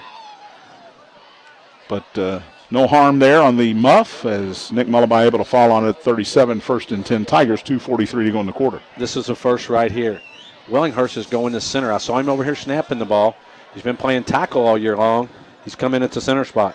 So G.J. Wellinghurst in at center. We got some other new guys in there as well. Six and Ditas. Masterson in motion. Hand off to Ginter up the middle. He's in there for Sam Taylor right now. And Desmond Ritter gives it to him. Got about a half yard on the play. It'll be 2nd and long. Riley in on another tackle. Good to see he's okay. So the tackles are the same, Summers and Ferris. But at the interior, a little bit different there. Tigers getting some guys a little bit getting a blow, trying to wear out this Manual team. 2nd down and a long 9 here. Ritter rolls to the left. It's an option play. Keeps it. Cuts inside. Riley can't get to him, and he gets near the 1st down marker. They'll stop him short at the 46. That'll bring up a 3rd down and 1. Bilyeu, first man there for the Crimsons. Well, Dez comes out. Looks like he's going to run the option. He puts that foot in the ground and then just takes it north and south and gets it out to the 46-yard line. 3rd and 1 Tigers from their own 46. Ginter in the backfield. And an offsides for the Crimsons again. I believe, Tony, the 4th time tonight. First time in this half that Manual has jumped offsides and given the Tigers a 1st down. Wow, and Coach Carmody has just got to be pulling. He don't have much hair. Doesn't have any. He might not have any now. And that's just, you can't do that. And they're interior guys that are jumping offsides. Ball in Manual territory at the 49. 1st and 10. Ritter's got Will Ginter back there with him. He'll give it to Will. Running right, makes one man miss, but not the second man. Stopped in the backfield. Ian Long. Aiden Robinson made the tackle. Guy. Loss of about a yard, we'll call it, to the 50. 1:20 to go here in the 3rd quarter. Tigers lead it 28-6. They trailed 6-0 after a quarter. Ritter with Ginter to his left and 4 receivers in the pattern. Option left, pitch it to Will. Boy, he pitched that one early. Ginter in trouble and dropped after a loss of a couple. Back to the 48-yard line, chased out of bounds. Desmond saw what we saw. That play wasn't going to work, so here, Will, you take the ball. But there's some new Tigers in the game. Isaac Merritt is in at the H-back. We've, Ginter's a little guy, but he's quick, and if he can get away from you. And a guy we haven't seen much of, John, since early in the year when he got hurt, Brett Metzmeyer.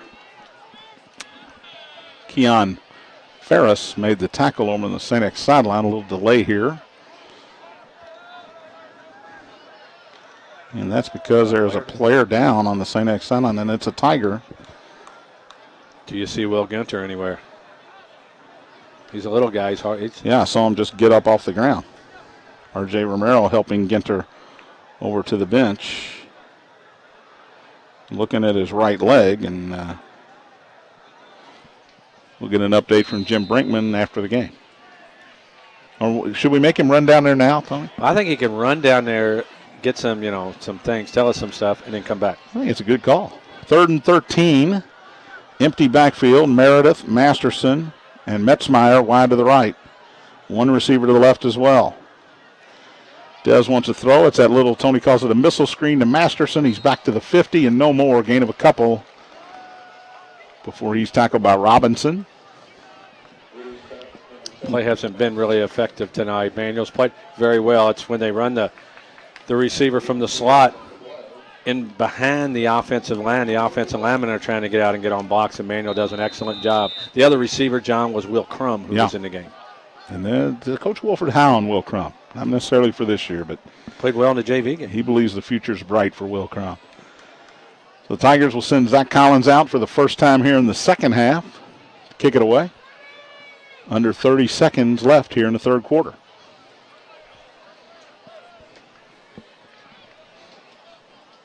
Manuel with only 5 at the line of scrimmage, not coming at all, and Collins just takes his time, boots it out of there. Carter calls for a fair catch back at the 14-yard line, and he takes it there With 6.5 seconds left here in the third quarter, Manual will have time for at least one play.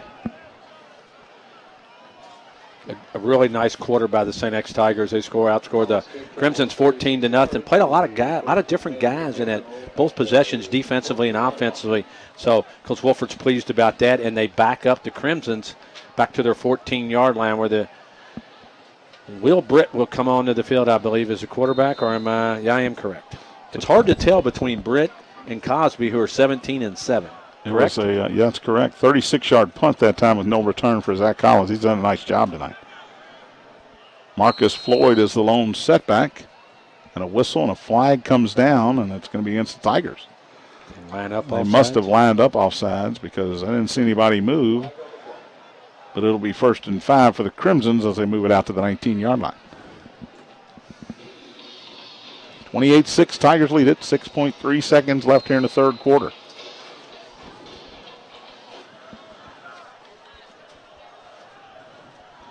Britt under center on 1st and 5. He'll give it to Floyd right up the middle. Hit at the line of scrimmage. Patrick Owen came up and made some good contact.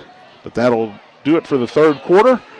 28-6. St. X extended their lead in that 12 minutes. 12 minutes left to play. We'll take a break. You're listening to St. X High School football on the Bissig Impact Sports Radio Network. Hey, St. X fans. Want to learn more about how your eyes work? It's time you visit the Eye Care Institute. Again this year, Dr. Brennan Green has been named a top doc by Louisville Magazine. Dr. Green and the doctors at the Eye Care Institute can meet all your vision needs. For more information or to schedule an appointment with Dr. Green at the Eye Care Institute, visit eyecareinstitute.com or call 589-1500. That's 589-1500. Living with an old furnace can be stressful. You never know when it'll finally give out. Don't roll the dice on your furnace surviving this winter. Take advantage of DFH Heating and Cooling's fall deal on Train comfort systems. It's hard to stop a Train and nearly impossible to beat up to 48-month special financing from DFH on the industry's most reliable comfort systems from Train. Subject to credit approval. See dealer for details. No more excuses. Call DFH 968-6222. Online DFHcompany.com. Back at St. X, John, Tony, Jim, and Peter Dzarn has joined us in the booth. I don't know why. He wasn't invited, but he's here. You know, John, he can get around here, but we got to call security because he's really messing up a good show we got going. 28-6, St. X leads Manuals. We start the fourth quarter. The Crimsons with a 1st and 10 at their own 24-yard line. Boy, ever since the Crimsons scored their first touchdown, it has been all St. X here tonight. Britt is in the shotgun. He's got Andrew Teague to his right. Cosby slotted to the left with Motley. And Jalen Carter split wide to the right. Cosby in motion. They give it to him. He wants to throw it. He's going to throw it high and deep looking for Carter, and he overshot him. Well, Jalen Carter can run now, Tony, because that was pretty good coverage by Jake Netherton. And Carter ended up a couple yards behind him. Well, Nick Malaby's got to stay back there, too. I mean, I don't like getting on the safeties, and I do a lot. But your job, it's called safety, right? It's not called middle linebacker. Right. You're the safety. You've got to be the deepest guy on the field, and you can't bite on plays where you want to make a tackle. And Netherton did run with him, but you got to be back there to help. You don't want to give him a quick touchdown, let him back in the game. 2nd and 10 after the incomplete pass. And now Britt back under center with a full house backfield.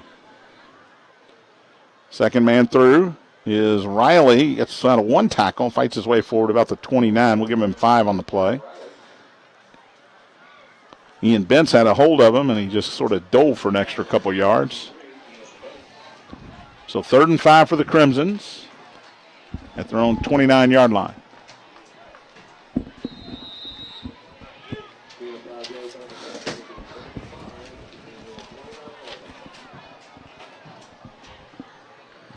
One receiver to the left.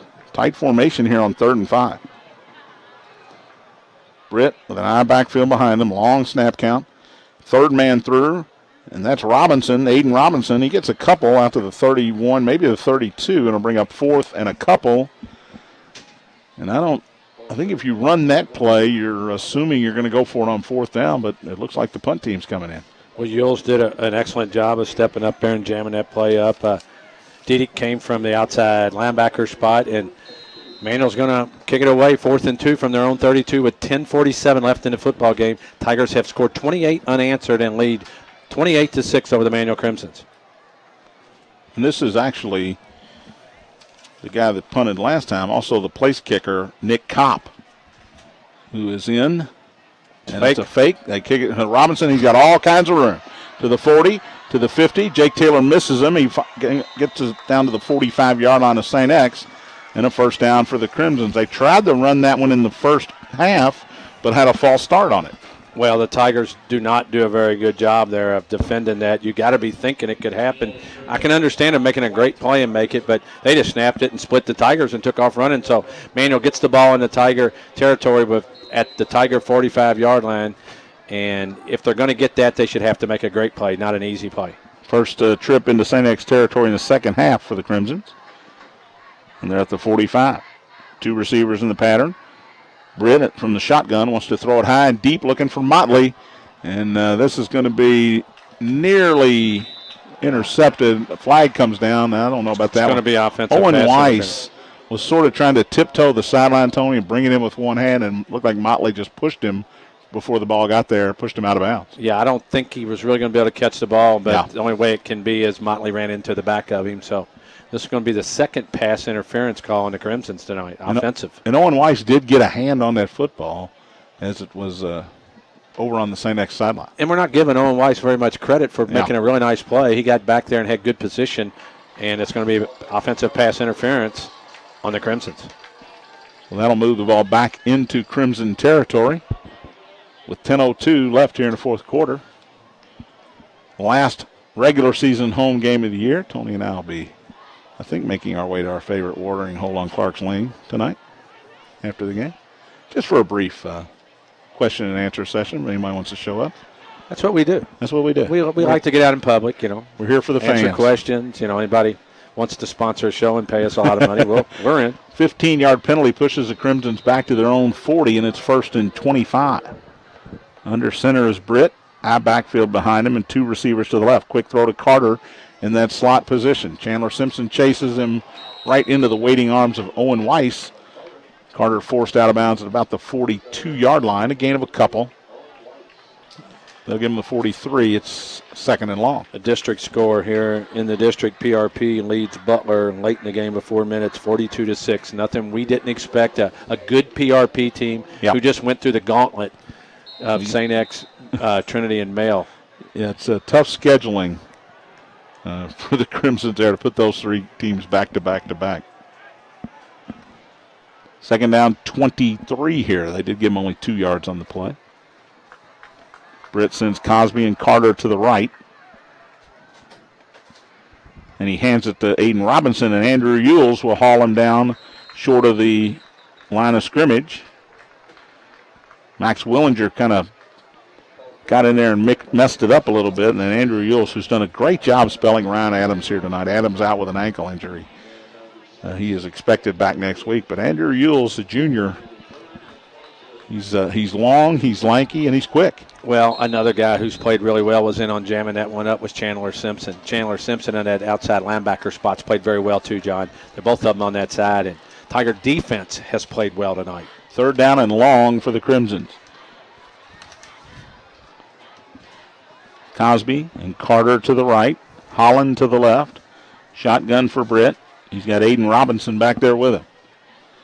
Wants to throw. Pressure comes up the middle. They're setting up a screen, and now in trouble is Britt, and he is going to be hauled down back at the 31-yard line. Kyle Robinson with his first sack of the night, his 3rd tackle for loss. And I don't even know if it was a screen, John. It looked like a screen, but I think the Tigers just blew by. Jack Daly and Kyle Robinson were chasing Britt, and there was nobody up by the line of scrimmage to throw it to. He was running for his life. It looked like a screen because of the way the defense got through the line of scrimmage, but I think you're right. There was nobody to screen it to.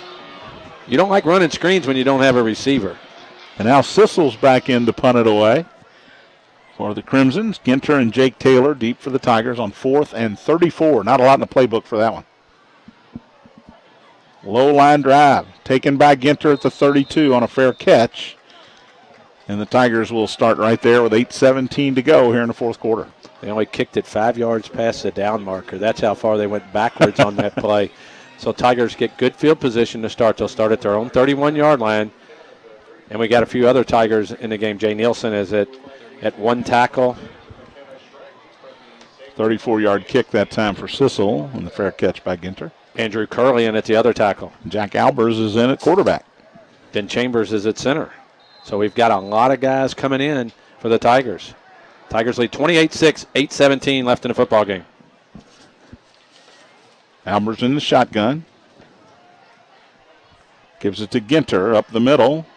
Got a couple, maybe three, as he falls forward about the 34-yard line. Give him 2 on the play. It'll bring up 2nd down and 8. Let me correct that. G.J. Wellinghurst is at center. Daniel Turner's in at wide receiver for the Tigers. James Bryant also is in at wide receiver. With Ben Mueller. Along with Ben Mueller. Albers in the shotgun again on 2nd and 8.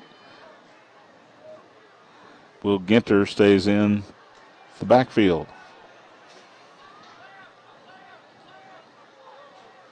Option to the right. Albers pitches it to Will. Gets a block, cuts inside at the 35, but nothing more, not much there as he gets to the 36-yard line. A couple more for Ginter. It'll be 3rd and long. This is a compliment to Will Ginter. He's more of a scat back. You know, a lot of guys are, big and strong and run over people. Will's a small guy, but, he'll take on a hit. He's just not real big to take him over. Brett Metzmeyer comes into the game for him.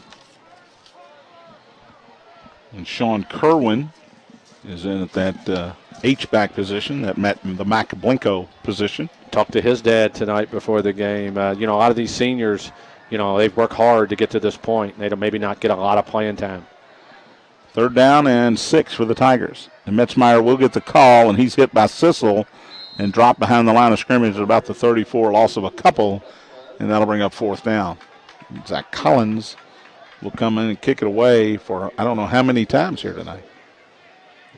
Well, I watched his brother last night, Jake Collins, kick for Western Kentucky in a track meet that basically, John, did you see any of the track meet last night between Louisiana Tech and Western Kentucky? I just saw the 55-52 final, I believe it was. I felt I had to go to bed before that was over, but Jake Collins didn't get used a whole lot in that game. No. Jake's in a great spot. He's a very good punter who has a good average, but when you only kick it once a game, all you got to do is kick one good one, right? Yeah, good point. His little brother's on the punt now. So Zach in to kick it away. And a flag, and that's going to be a delay of game against the Tigers with 5:54 to go. And, John, that shouldn't happen. I'm just going to be straight up.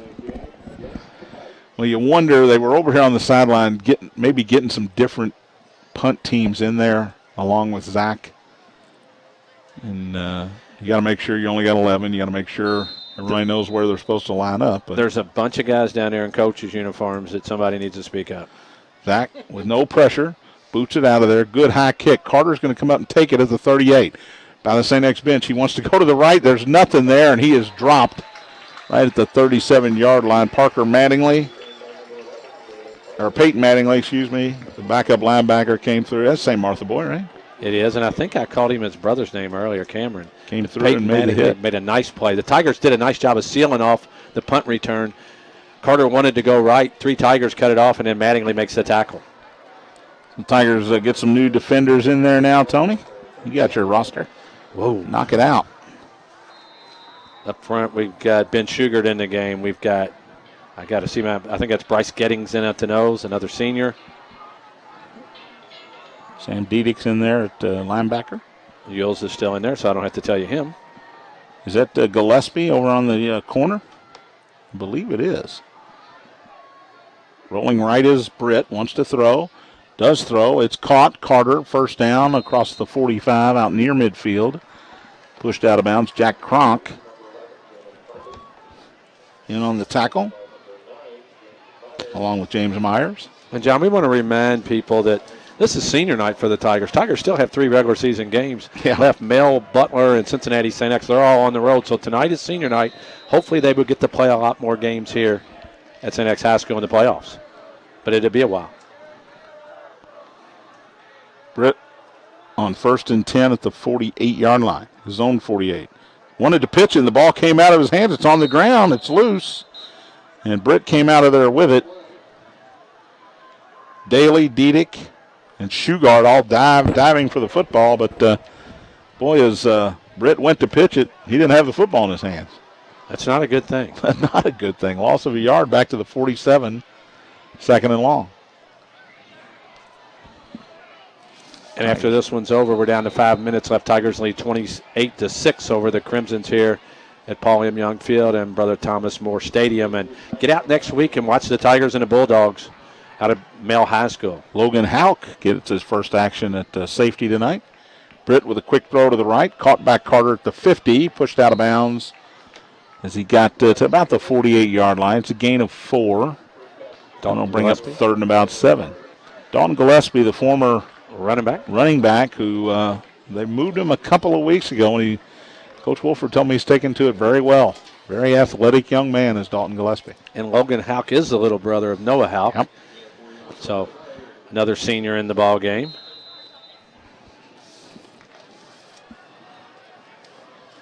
Ryan Newts, the defensive back over here on this side at the corner. Mm-hmm.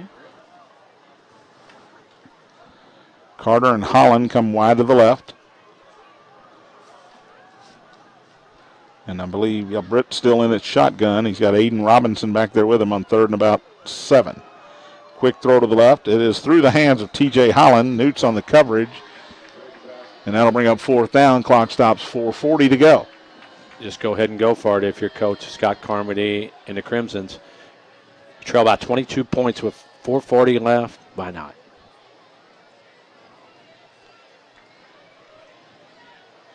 And more guys in the game. And you're bringing seniors in there now, Tony. Just get them in the game. Doesn't matter if they're offensive or defensive players. Fourth down and about 6 for the Crimsons. Britt in the shotgun. Got Carter and Holland in the pattern. Straight drop. Quick throw to Holland. He's got it at the 42, and he's got the first down as he fought his way to the 41. Troy Emery came in and made the tackle on his first action of the night. Just ran in the game, got to guard the guy they threw it to. Gain of 7 on 4th and 6. So the Crimsons keep the drive alive with 4.5 minutes to play. You know, John, this is a game I think Coach Wolfford's really going to feel good about, and just how they handled business in the second half. He's played a lot of guys on senior night.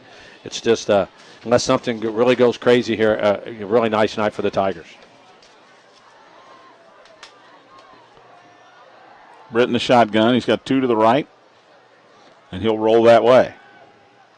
Wants to throw deep toward the end zone. He's got Carter, who one hands it as he's backing out of bounds at the 11-yard line. A nice catch from Jalen Carter and a good throw from Will Britt. And, a nice throw and a great catch, but once again, Jalen Carter's playing against St. X's 2s and 3s right now. So, he gets open, makes a phenomenal catch. He's a great player, but the Crimsons do get the ball down to the Tiger 11-yard line.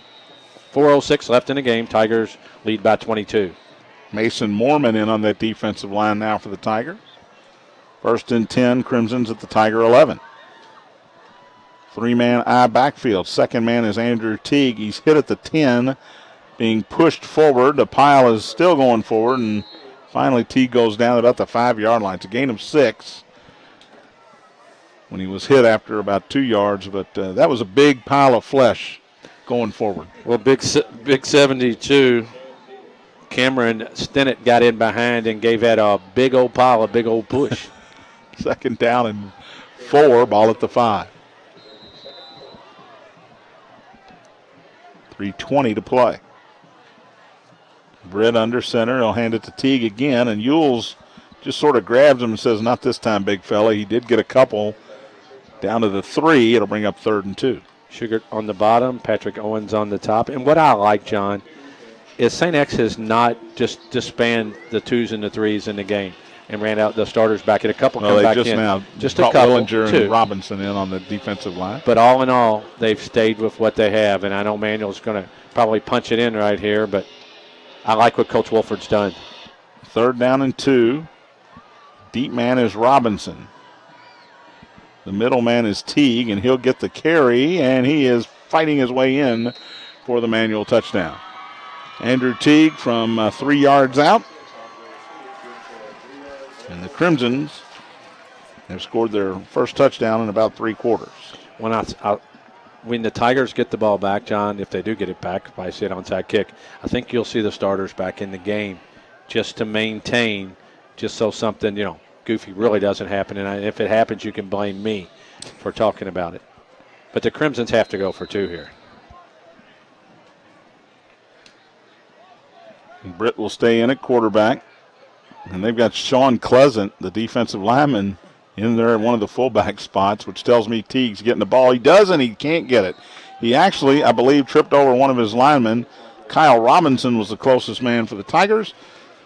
But the 2-point conversion fails. It's 28-12 Tigers, 2:36 to go. You're listening to St. X High School football on the Bissig Impact Sports Radio Network. Season after season, Hershey's has the most Hey, Nick. talked about team of sweet treats. From the Yes. Go ahead and take 2 of the breaks here. I know I got 4 to get in this half. This quarter. Go ahead and take 2 of them here. So I guess that's a full 2 minutes, I guess. Hershey's is proud. I can do that for you. Of Jefferson County High School sports Wow, on the Bissig Central's. Impact Sports Radio And Tom, Network. Stop by your nearest Kroger today and pick up your favorite Hershey's treat and find out why Hershey's and high school sports are the perfect match. Planning an event for thousands? At Events LLC, designers are available to provide custom production and creative design services to coordinate your perfect event. Hosting a smaller gathering? Try their rental, installation, and delivery services. Events LLC has everything needed to facilitate your next event. Their 66,000 square foot warehouse is filled with unique props, linens, dance floors, and anything else you can think of. Call 583-5007 or visit eventsllc.com.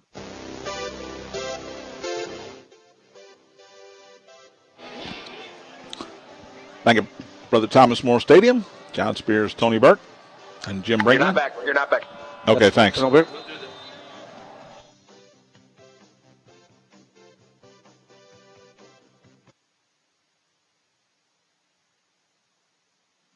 Go ahead and go. Back at St. X, John Spears, Tony Burke, Jim Brinkman. Onside kick for the Crimsons, and the Tigers able to fall on it. Michael Meredith, I believe, was over there. And St. X will successfully recover the onside kick, and they'll start at their own 47. 2:34 to play, 28-12, St. X with the lead. Well, let's see what we got. We've got... Well, you're still going to stick with Albers. You're still going to stick with Metzmeyer. I'm going to combine the next 2, okay? And a number of new guys in the lineup. And a handoff, you want to stay in bounds here. And doing a good job of that. Jackson Thieneman. Was Thieneman, who headed toward the Crimson sideline. But I think Manuel knows Jack Albers is not out there to throw the football here, Tony, with a 16-point lead. And they're just bringing everybody. Well, if I was Manuel, after this play, I'd call a timeout. I mean, I know there's 2 minutes left in the game, but if you could get the ball back and get a score. They need 2 touchdowns and 2 2-point conversions that would be to tie this one up, and we're under 2 minutes to play. And the Tigers are taking their time. Don't want to take too much time, though, do you? We look at the back judge as he looks at his watch, and Albers is ready for the snap. It's high, but he brings it down. He'll run it up the middle. Gets away from Pleasant. Cuts outside, and he gets across midfield, but not much more. He'll spot it at the 47. And Albers is thrown to the turf, but no flag, I don't believe. Well, it's the old flop. He got. They had him, and they were pulling him, and they were trying to pull the ball out, and the last guy pulled him, and then as he spun out, he thought, I'm going down. But that's a good play if you're a quarterback. Well, it was a high snap and a gain of 7, and now Manuel will take a timeout. We'll take one as well. You're listening to St. X High School football on the Bissig Impact Sports Radio Network.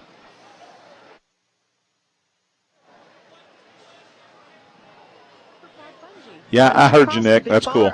Sorry about that. No, that's cool. To cooperate with me. That's fine. Christian family owned and operated, Louisville Inflatables. But yeah, this break will be longer. I've got them combined. Functions, festivals, and Thanks, city buddy. fairs, offering inflatables of all shapes and sizes while being clean, safe, insured, and state inspected. Stop imagining and call 502-379-0876 or book online at LouisvilleInflatables.com, where laughter adds to life. Louisville Inflatables. Living with an old furnace can be stressful. You never know when it'll finally give out. Don't roll the dice on your furnace surviving another winter. Take advantage of DFH Heating and Cooling's fall deal on new Train comfort systems. It's hard to stop a train. Visit trainbiggame.com for your chance to win a $2,000 rebate. Call DFH 968-6222 for details, or visit dfhcompany.com for complete program eligibility, dates, details, and restrictions. DFH. Planning an event for thousands? At Events LLC, designers are available to provide custom production and creative design services to coordinate your perfect event. Hosting a smaller gathering? Try their rental, installation, and delivery services. Events LLC has everything needed to facilitate your next event. Their 66,000 square foot warehouse is filled with unique props, linens, dance floors, and anything else you can think of. Call 583-5007 or visit eventsllc.com. There are few things that truly inspire, like seeing young athletes succeed. With this in mind, the Courier-Journal created the Kentuckiana Sports Awards presented by Norton Sports Health. We're honoring Athletes of the Week for Southern Indiana and Metro Louisville all season long, naming all area teams for more than a dozen sports, and capping off the year with a red carpet banquet in June. Vote for this week's Athlete of the Week at the CourierJournal.com sports page.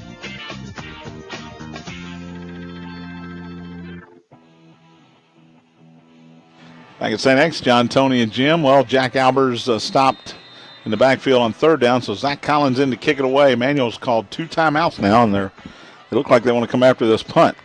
Collins gets it away, and Carter's going to have a shot at his own 20, cuts to the right. Now he gets away from Mueller, gets a block, and the flag comes down. I thought it was in the block. Carter may go all the way here, and I think he will down the right sideline, but it's not going to matter.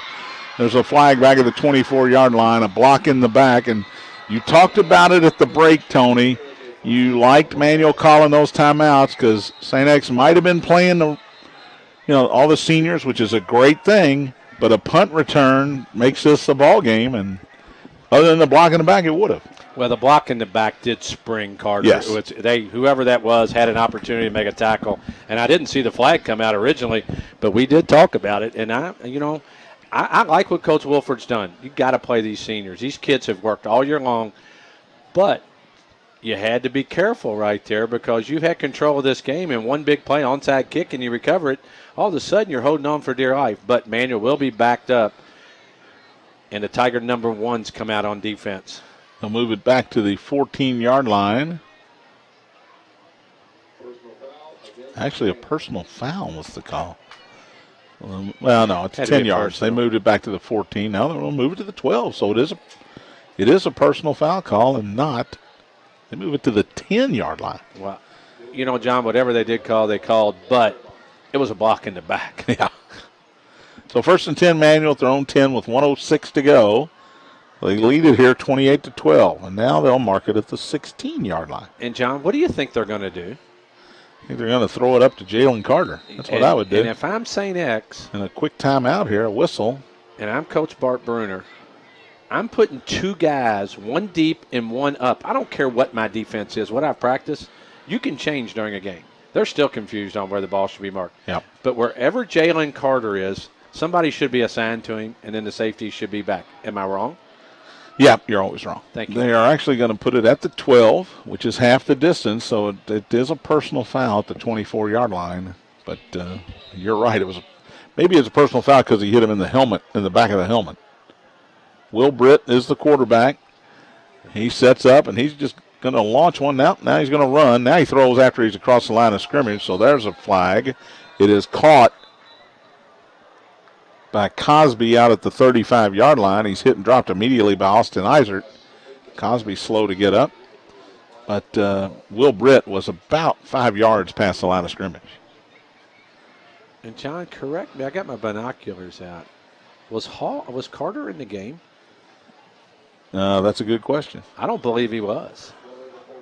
Well, he just had run the punt back for a touchdown, so I would say he's winded, but these are young men. And this is late in the game, and your one guy you want to throw it up in the air to is Jalen Carter, and I'm trying to find him. Crimsons will put a mark in the loss column for the first time this year. He's not in the game again. And, John, that would make 28 straight, which is unbelievable. What good manual football teams. Riley is the front of the eye, and Aiden Robinson is behind him on 2nd down and 10. They give it to Robinson up the middle. Makes one man miss. Washburn trips him up at the 20-yard line. Falls forward about the 22. So it's a gain of about 9. Clock will continue to run with 45 seconds. And the Crimson's huddling up, so they have finally decided that's it.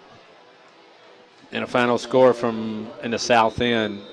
Cal 12, DeSales 7 tonight. So the big 2A game, Cal comes out victorious at the new field over at DeSales High School. That's the 5th season in a row Christian Academy's beaten DeSales in the regular season. In the last 4, DeSales returned the favor in the postseason. And we certainly expect those two to meet in round 3 again this year.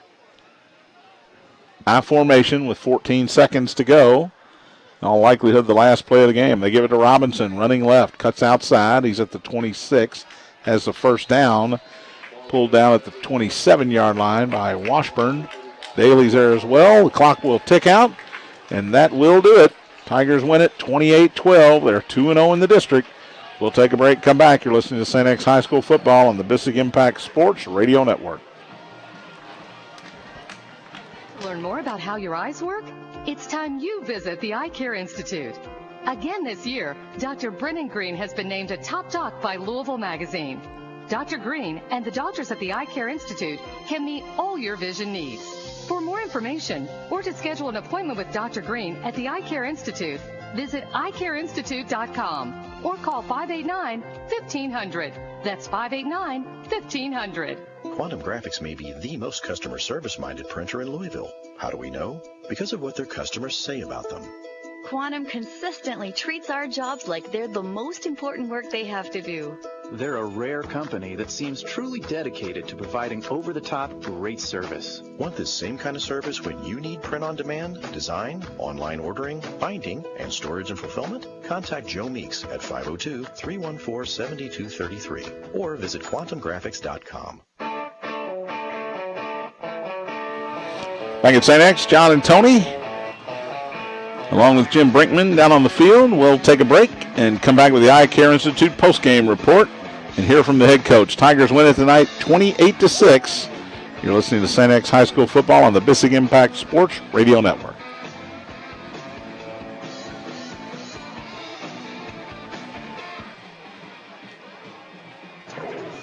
Doesn't matter now. St. X Tigers and Jefferson County High School football on the Bissig Impact Sports Radio Network. Brought to you by Hershey's Candy.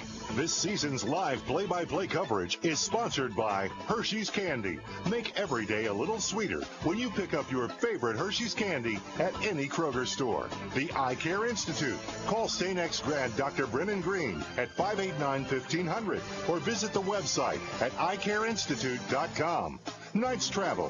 Fly by nights. It's the best way to travel. Courier Journal. The Courier Journal, now with expanded high school sports coverage Sundays in print and at courierjournal.com. DFH. Call Don, Chris, or Alex Hinkabine at 968-6222 for all heating and cooling needs. St. X High School. Learn more at stx.com or call 502-637-4712. St. X High School. This is where you start. Events LLC. Custom designs uniquely tailored to your event. From setup to takedown, we'll make your event extraordinary. Bissig Impact Group. Integrated, innovative marketing. Don't go away. The Eye Care Institute post-game wrap-up is next on the Bissig Impact Sports Radio Network. Brought to you by Hershey's Candy. I'm Chris Burke, former major leaguer in St. X class of 1998. I'm Pat Lampton, Chief Engineer at NASA and member of St. X class of 1983. My name is Carl Ellsworth, screenwriter of the new Gremlins, and I'm also a member of St. X's class of 1990. Whether it's launching series-winning home runs or vessels bound for outer space, successful careers take off at St. X High School. Visit stx.com to learn more. St. X, this is where you start. For over 20 years, Signs Now has been Metro Louisville's go-to source for custom signs and banners. Vehicle lettering, trade show displays, lighted signs, you name it. We deliver durable, high-impact graphics and quick, affordable service. Signs Now is the choice for all your signage needs. Want proof? Just ask the Bissick Impact Group. We're their official sign provider. For more information, call 502-491-8180 or visit us online at signsnow.com. Imagine flipping in the air on the Super Quad Bungee, running across the Big Baller Obstacle Course, or conquering Brutus, the Mechanical Bull. Christian family owned and operated, Louisville Inflatables specializes in school and church functions, festivals, and city fairs, offering inflatables of all shapes and sizes while being clean, safe, insured, and state inspected. Stop imagining and call 502-379-0876 or book online at LouisvilleInflatables.com, where laughter adds to life. Louisville Inflatables. When you're not cheering on your favorite team and you're ready to tackle that large job or weekend project, Sunbelt Rentals has the equipment you need. From hand tools to excavators, we've got you covered. And with more than 525 locations, we're sure to have one convenient to you. Whether you're a do-it-yourselfer or contractor, you can rely on the experts at Sunbelt Rentals. Call 1-800-NO-SWEAT or visit sunbeltrentals.com for a location nearest you. So what are you waiting for? Get it done. Rent it now. There are few things that truly inspire, like seeing young athletes succeed. With this in mind, the Courier-Journal created the Kentuckiana Sports Awards presented by Norton Sports Health. We're honoring Athletes of the Week for Southern Indiana and Metro Louisville all season long, naming all area teams for more than a dozen sports, and capping off the year with a red carpet banquet in June. Vote for this week's Athlete of the Week at the CourierJournal.com sports page. Planning an event for thousands? At Events LLC, designers are available to provide custom production and creative design services to coordinate your perfect event. Hosting a smaller gathering? Try their rental, installation, and delivery services. Events LLC has everything needed to facilitate your next event. Their 66,000 square foot warehouse is filled with unique props, linens, dance floors, and anything else you can think of. Call 583-5007 or visit eventsllc.com. This is the Eye Care Institute post-game wrap-up on the Bissig Impact Sports Radio Network, brought to you by Hershey's Candy. Once again, here are John Spears, Tony Burke, and Jim Brinkman. Back at St. X, John, Tony, and Jim wrapping things up on a 28-12 St. X victory over the Manual Crimsons. Tigers improved to 5-2 on the year, 2-0 in district play. Crimsons fall to 6-1, and that is their first loss in district play. As we get the Courier and Louisville Catholic out of there, let's go down to Jim Brinkman. He's with the head coach. Jim? Coach, a solid win on against a solid team. Yeah, they're very good. I mean, they have some guys that can flat out go. I mean, we're just talking about Jalen Carter. I mean, he made a play on us, and he makes a play on everybody. I was real happy the way we came out the second half, though, because we struggled a little bit offensively with the passing game. When we came out, we executed a lot better in all phases. It's certainly a lot easier to throw the ball when you run the ball as well as we did in the second half. And defensively, they practiced well all week, and they came out and they were very dominant against a very good football team that can run the ball. Coach, I'd be negligent not to talk about the 49 seniors, your first senior class, and all of them got in tonight, right? How special is that? I mean, you certainly don't plan on that ahead of time. It's a tough game for a senior night, and absolutely, 49 of them. They're great kids. They've worked hard, and they deserve tonight. And I am very happy that they all got in. It was awesome. I personally got to see James Bryant run out onto the field. He was just shocked that his name got called. He ran out there. James Meyer and Jackson Thieneman and Sam Diedick and just go on. Giddings, I mean, the whole 9 yards. They all got in there. It was awesome. Any thoughts toward mail yet? No. But I hear they're really good. No, we'll work on that one tomorrow morning. All right, I'll kick it back to you, John. Thanks, Jimmy. Head coach Will Wolfford, jovial in the victory tonight, and he should be. Should be. It's an important night. I don't care what you're playing as a senior to get your opportunity. And John, as a coach, and I've coached a lot of different things, you get more pleasure out of those guys that put their time in, get better, and practice every day and don't get the opportunity. You know how hard it is to play football and not get in games, and you go to practice every day and you line up against guys that beat on you and you accept it.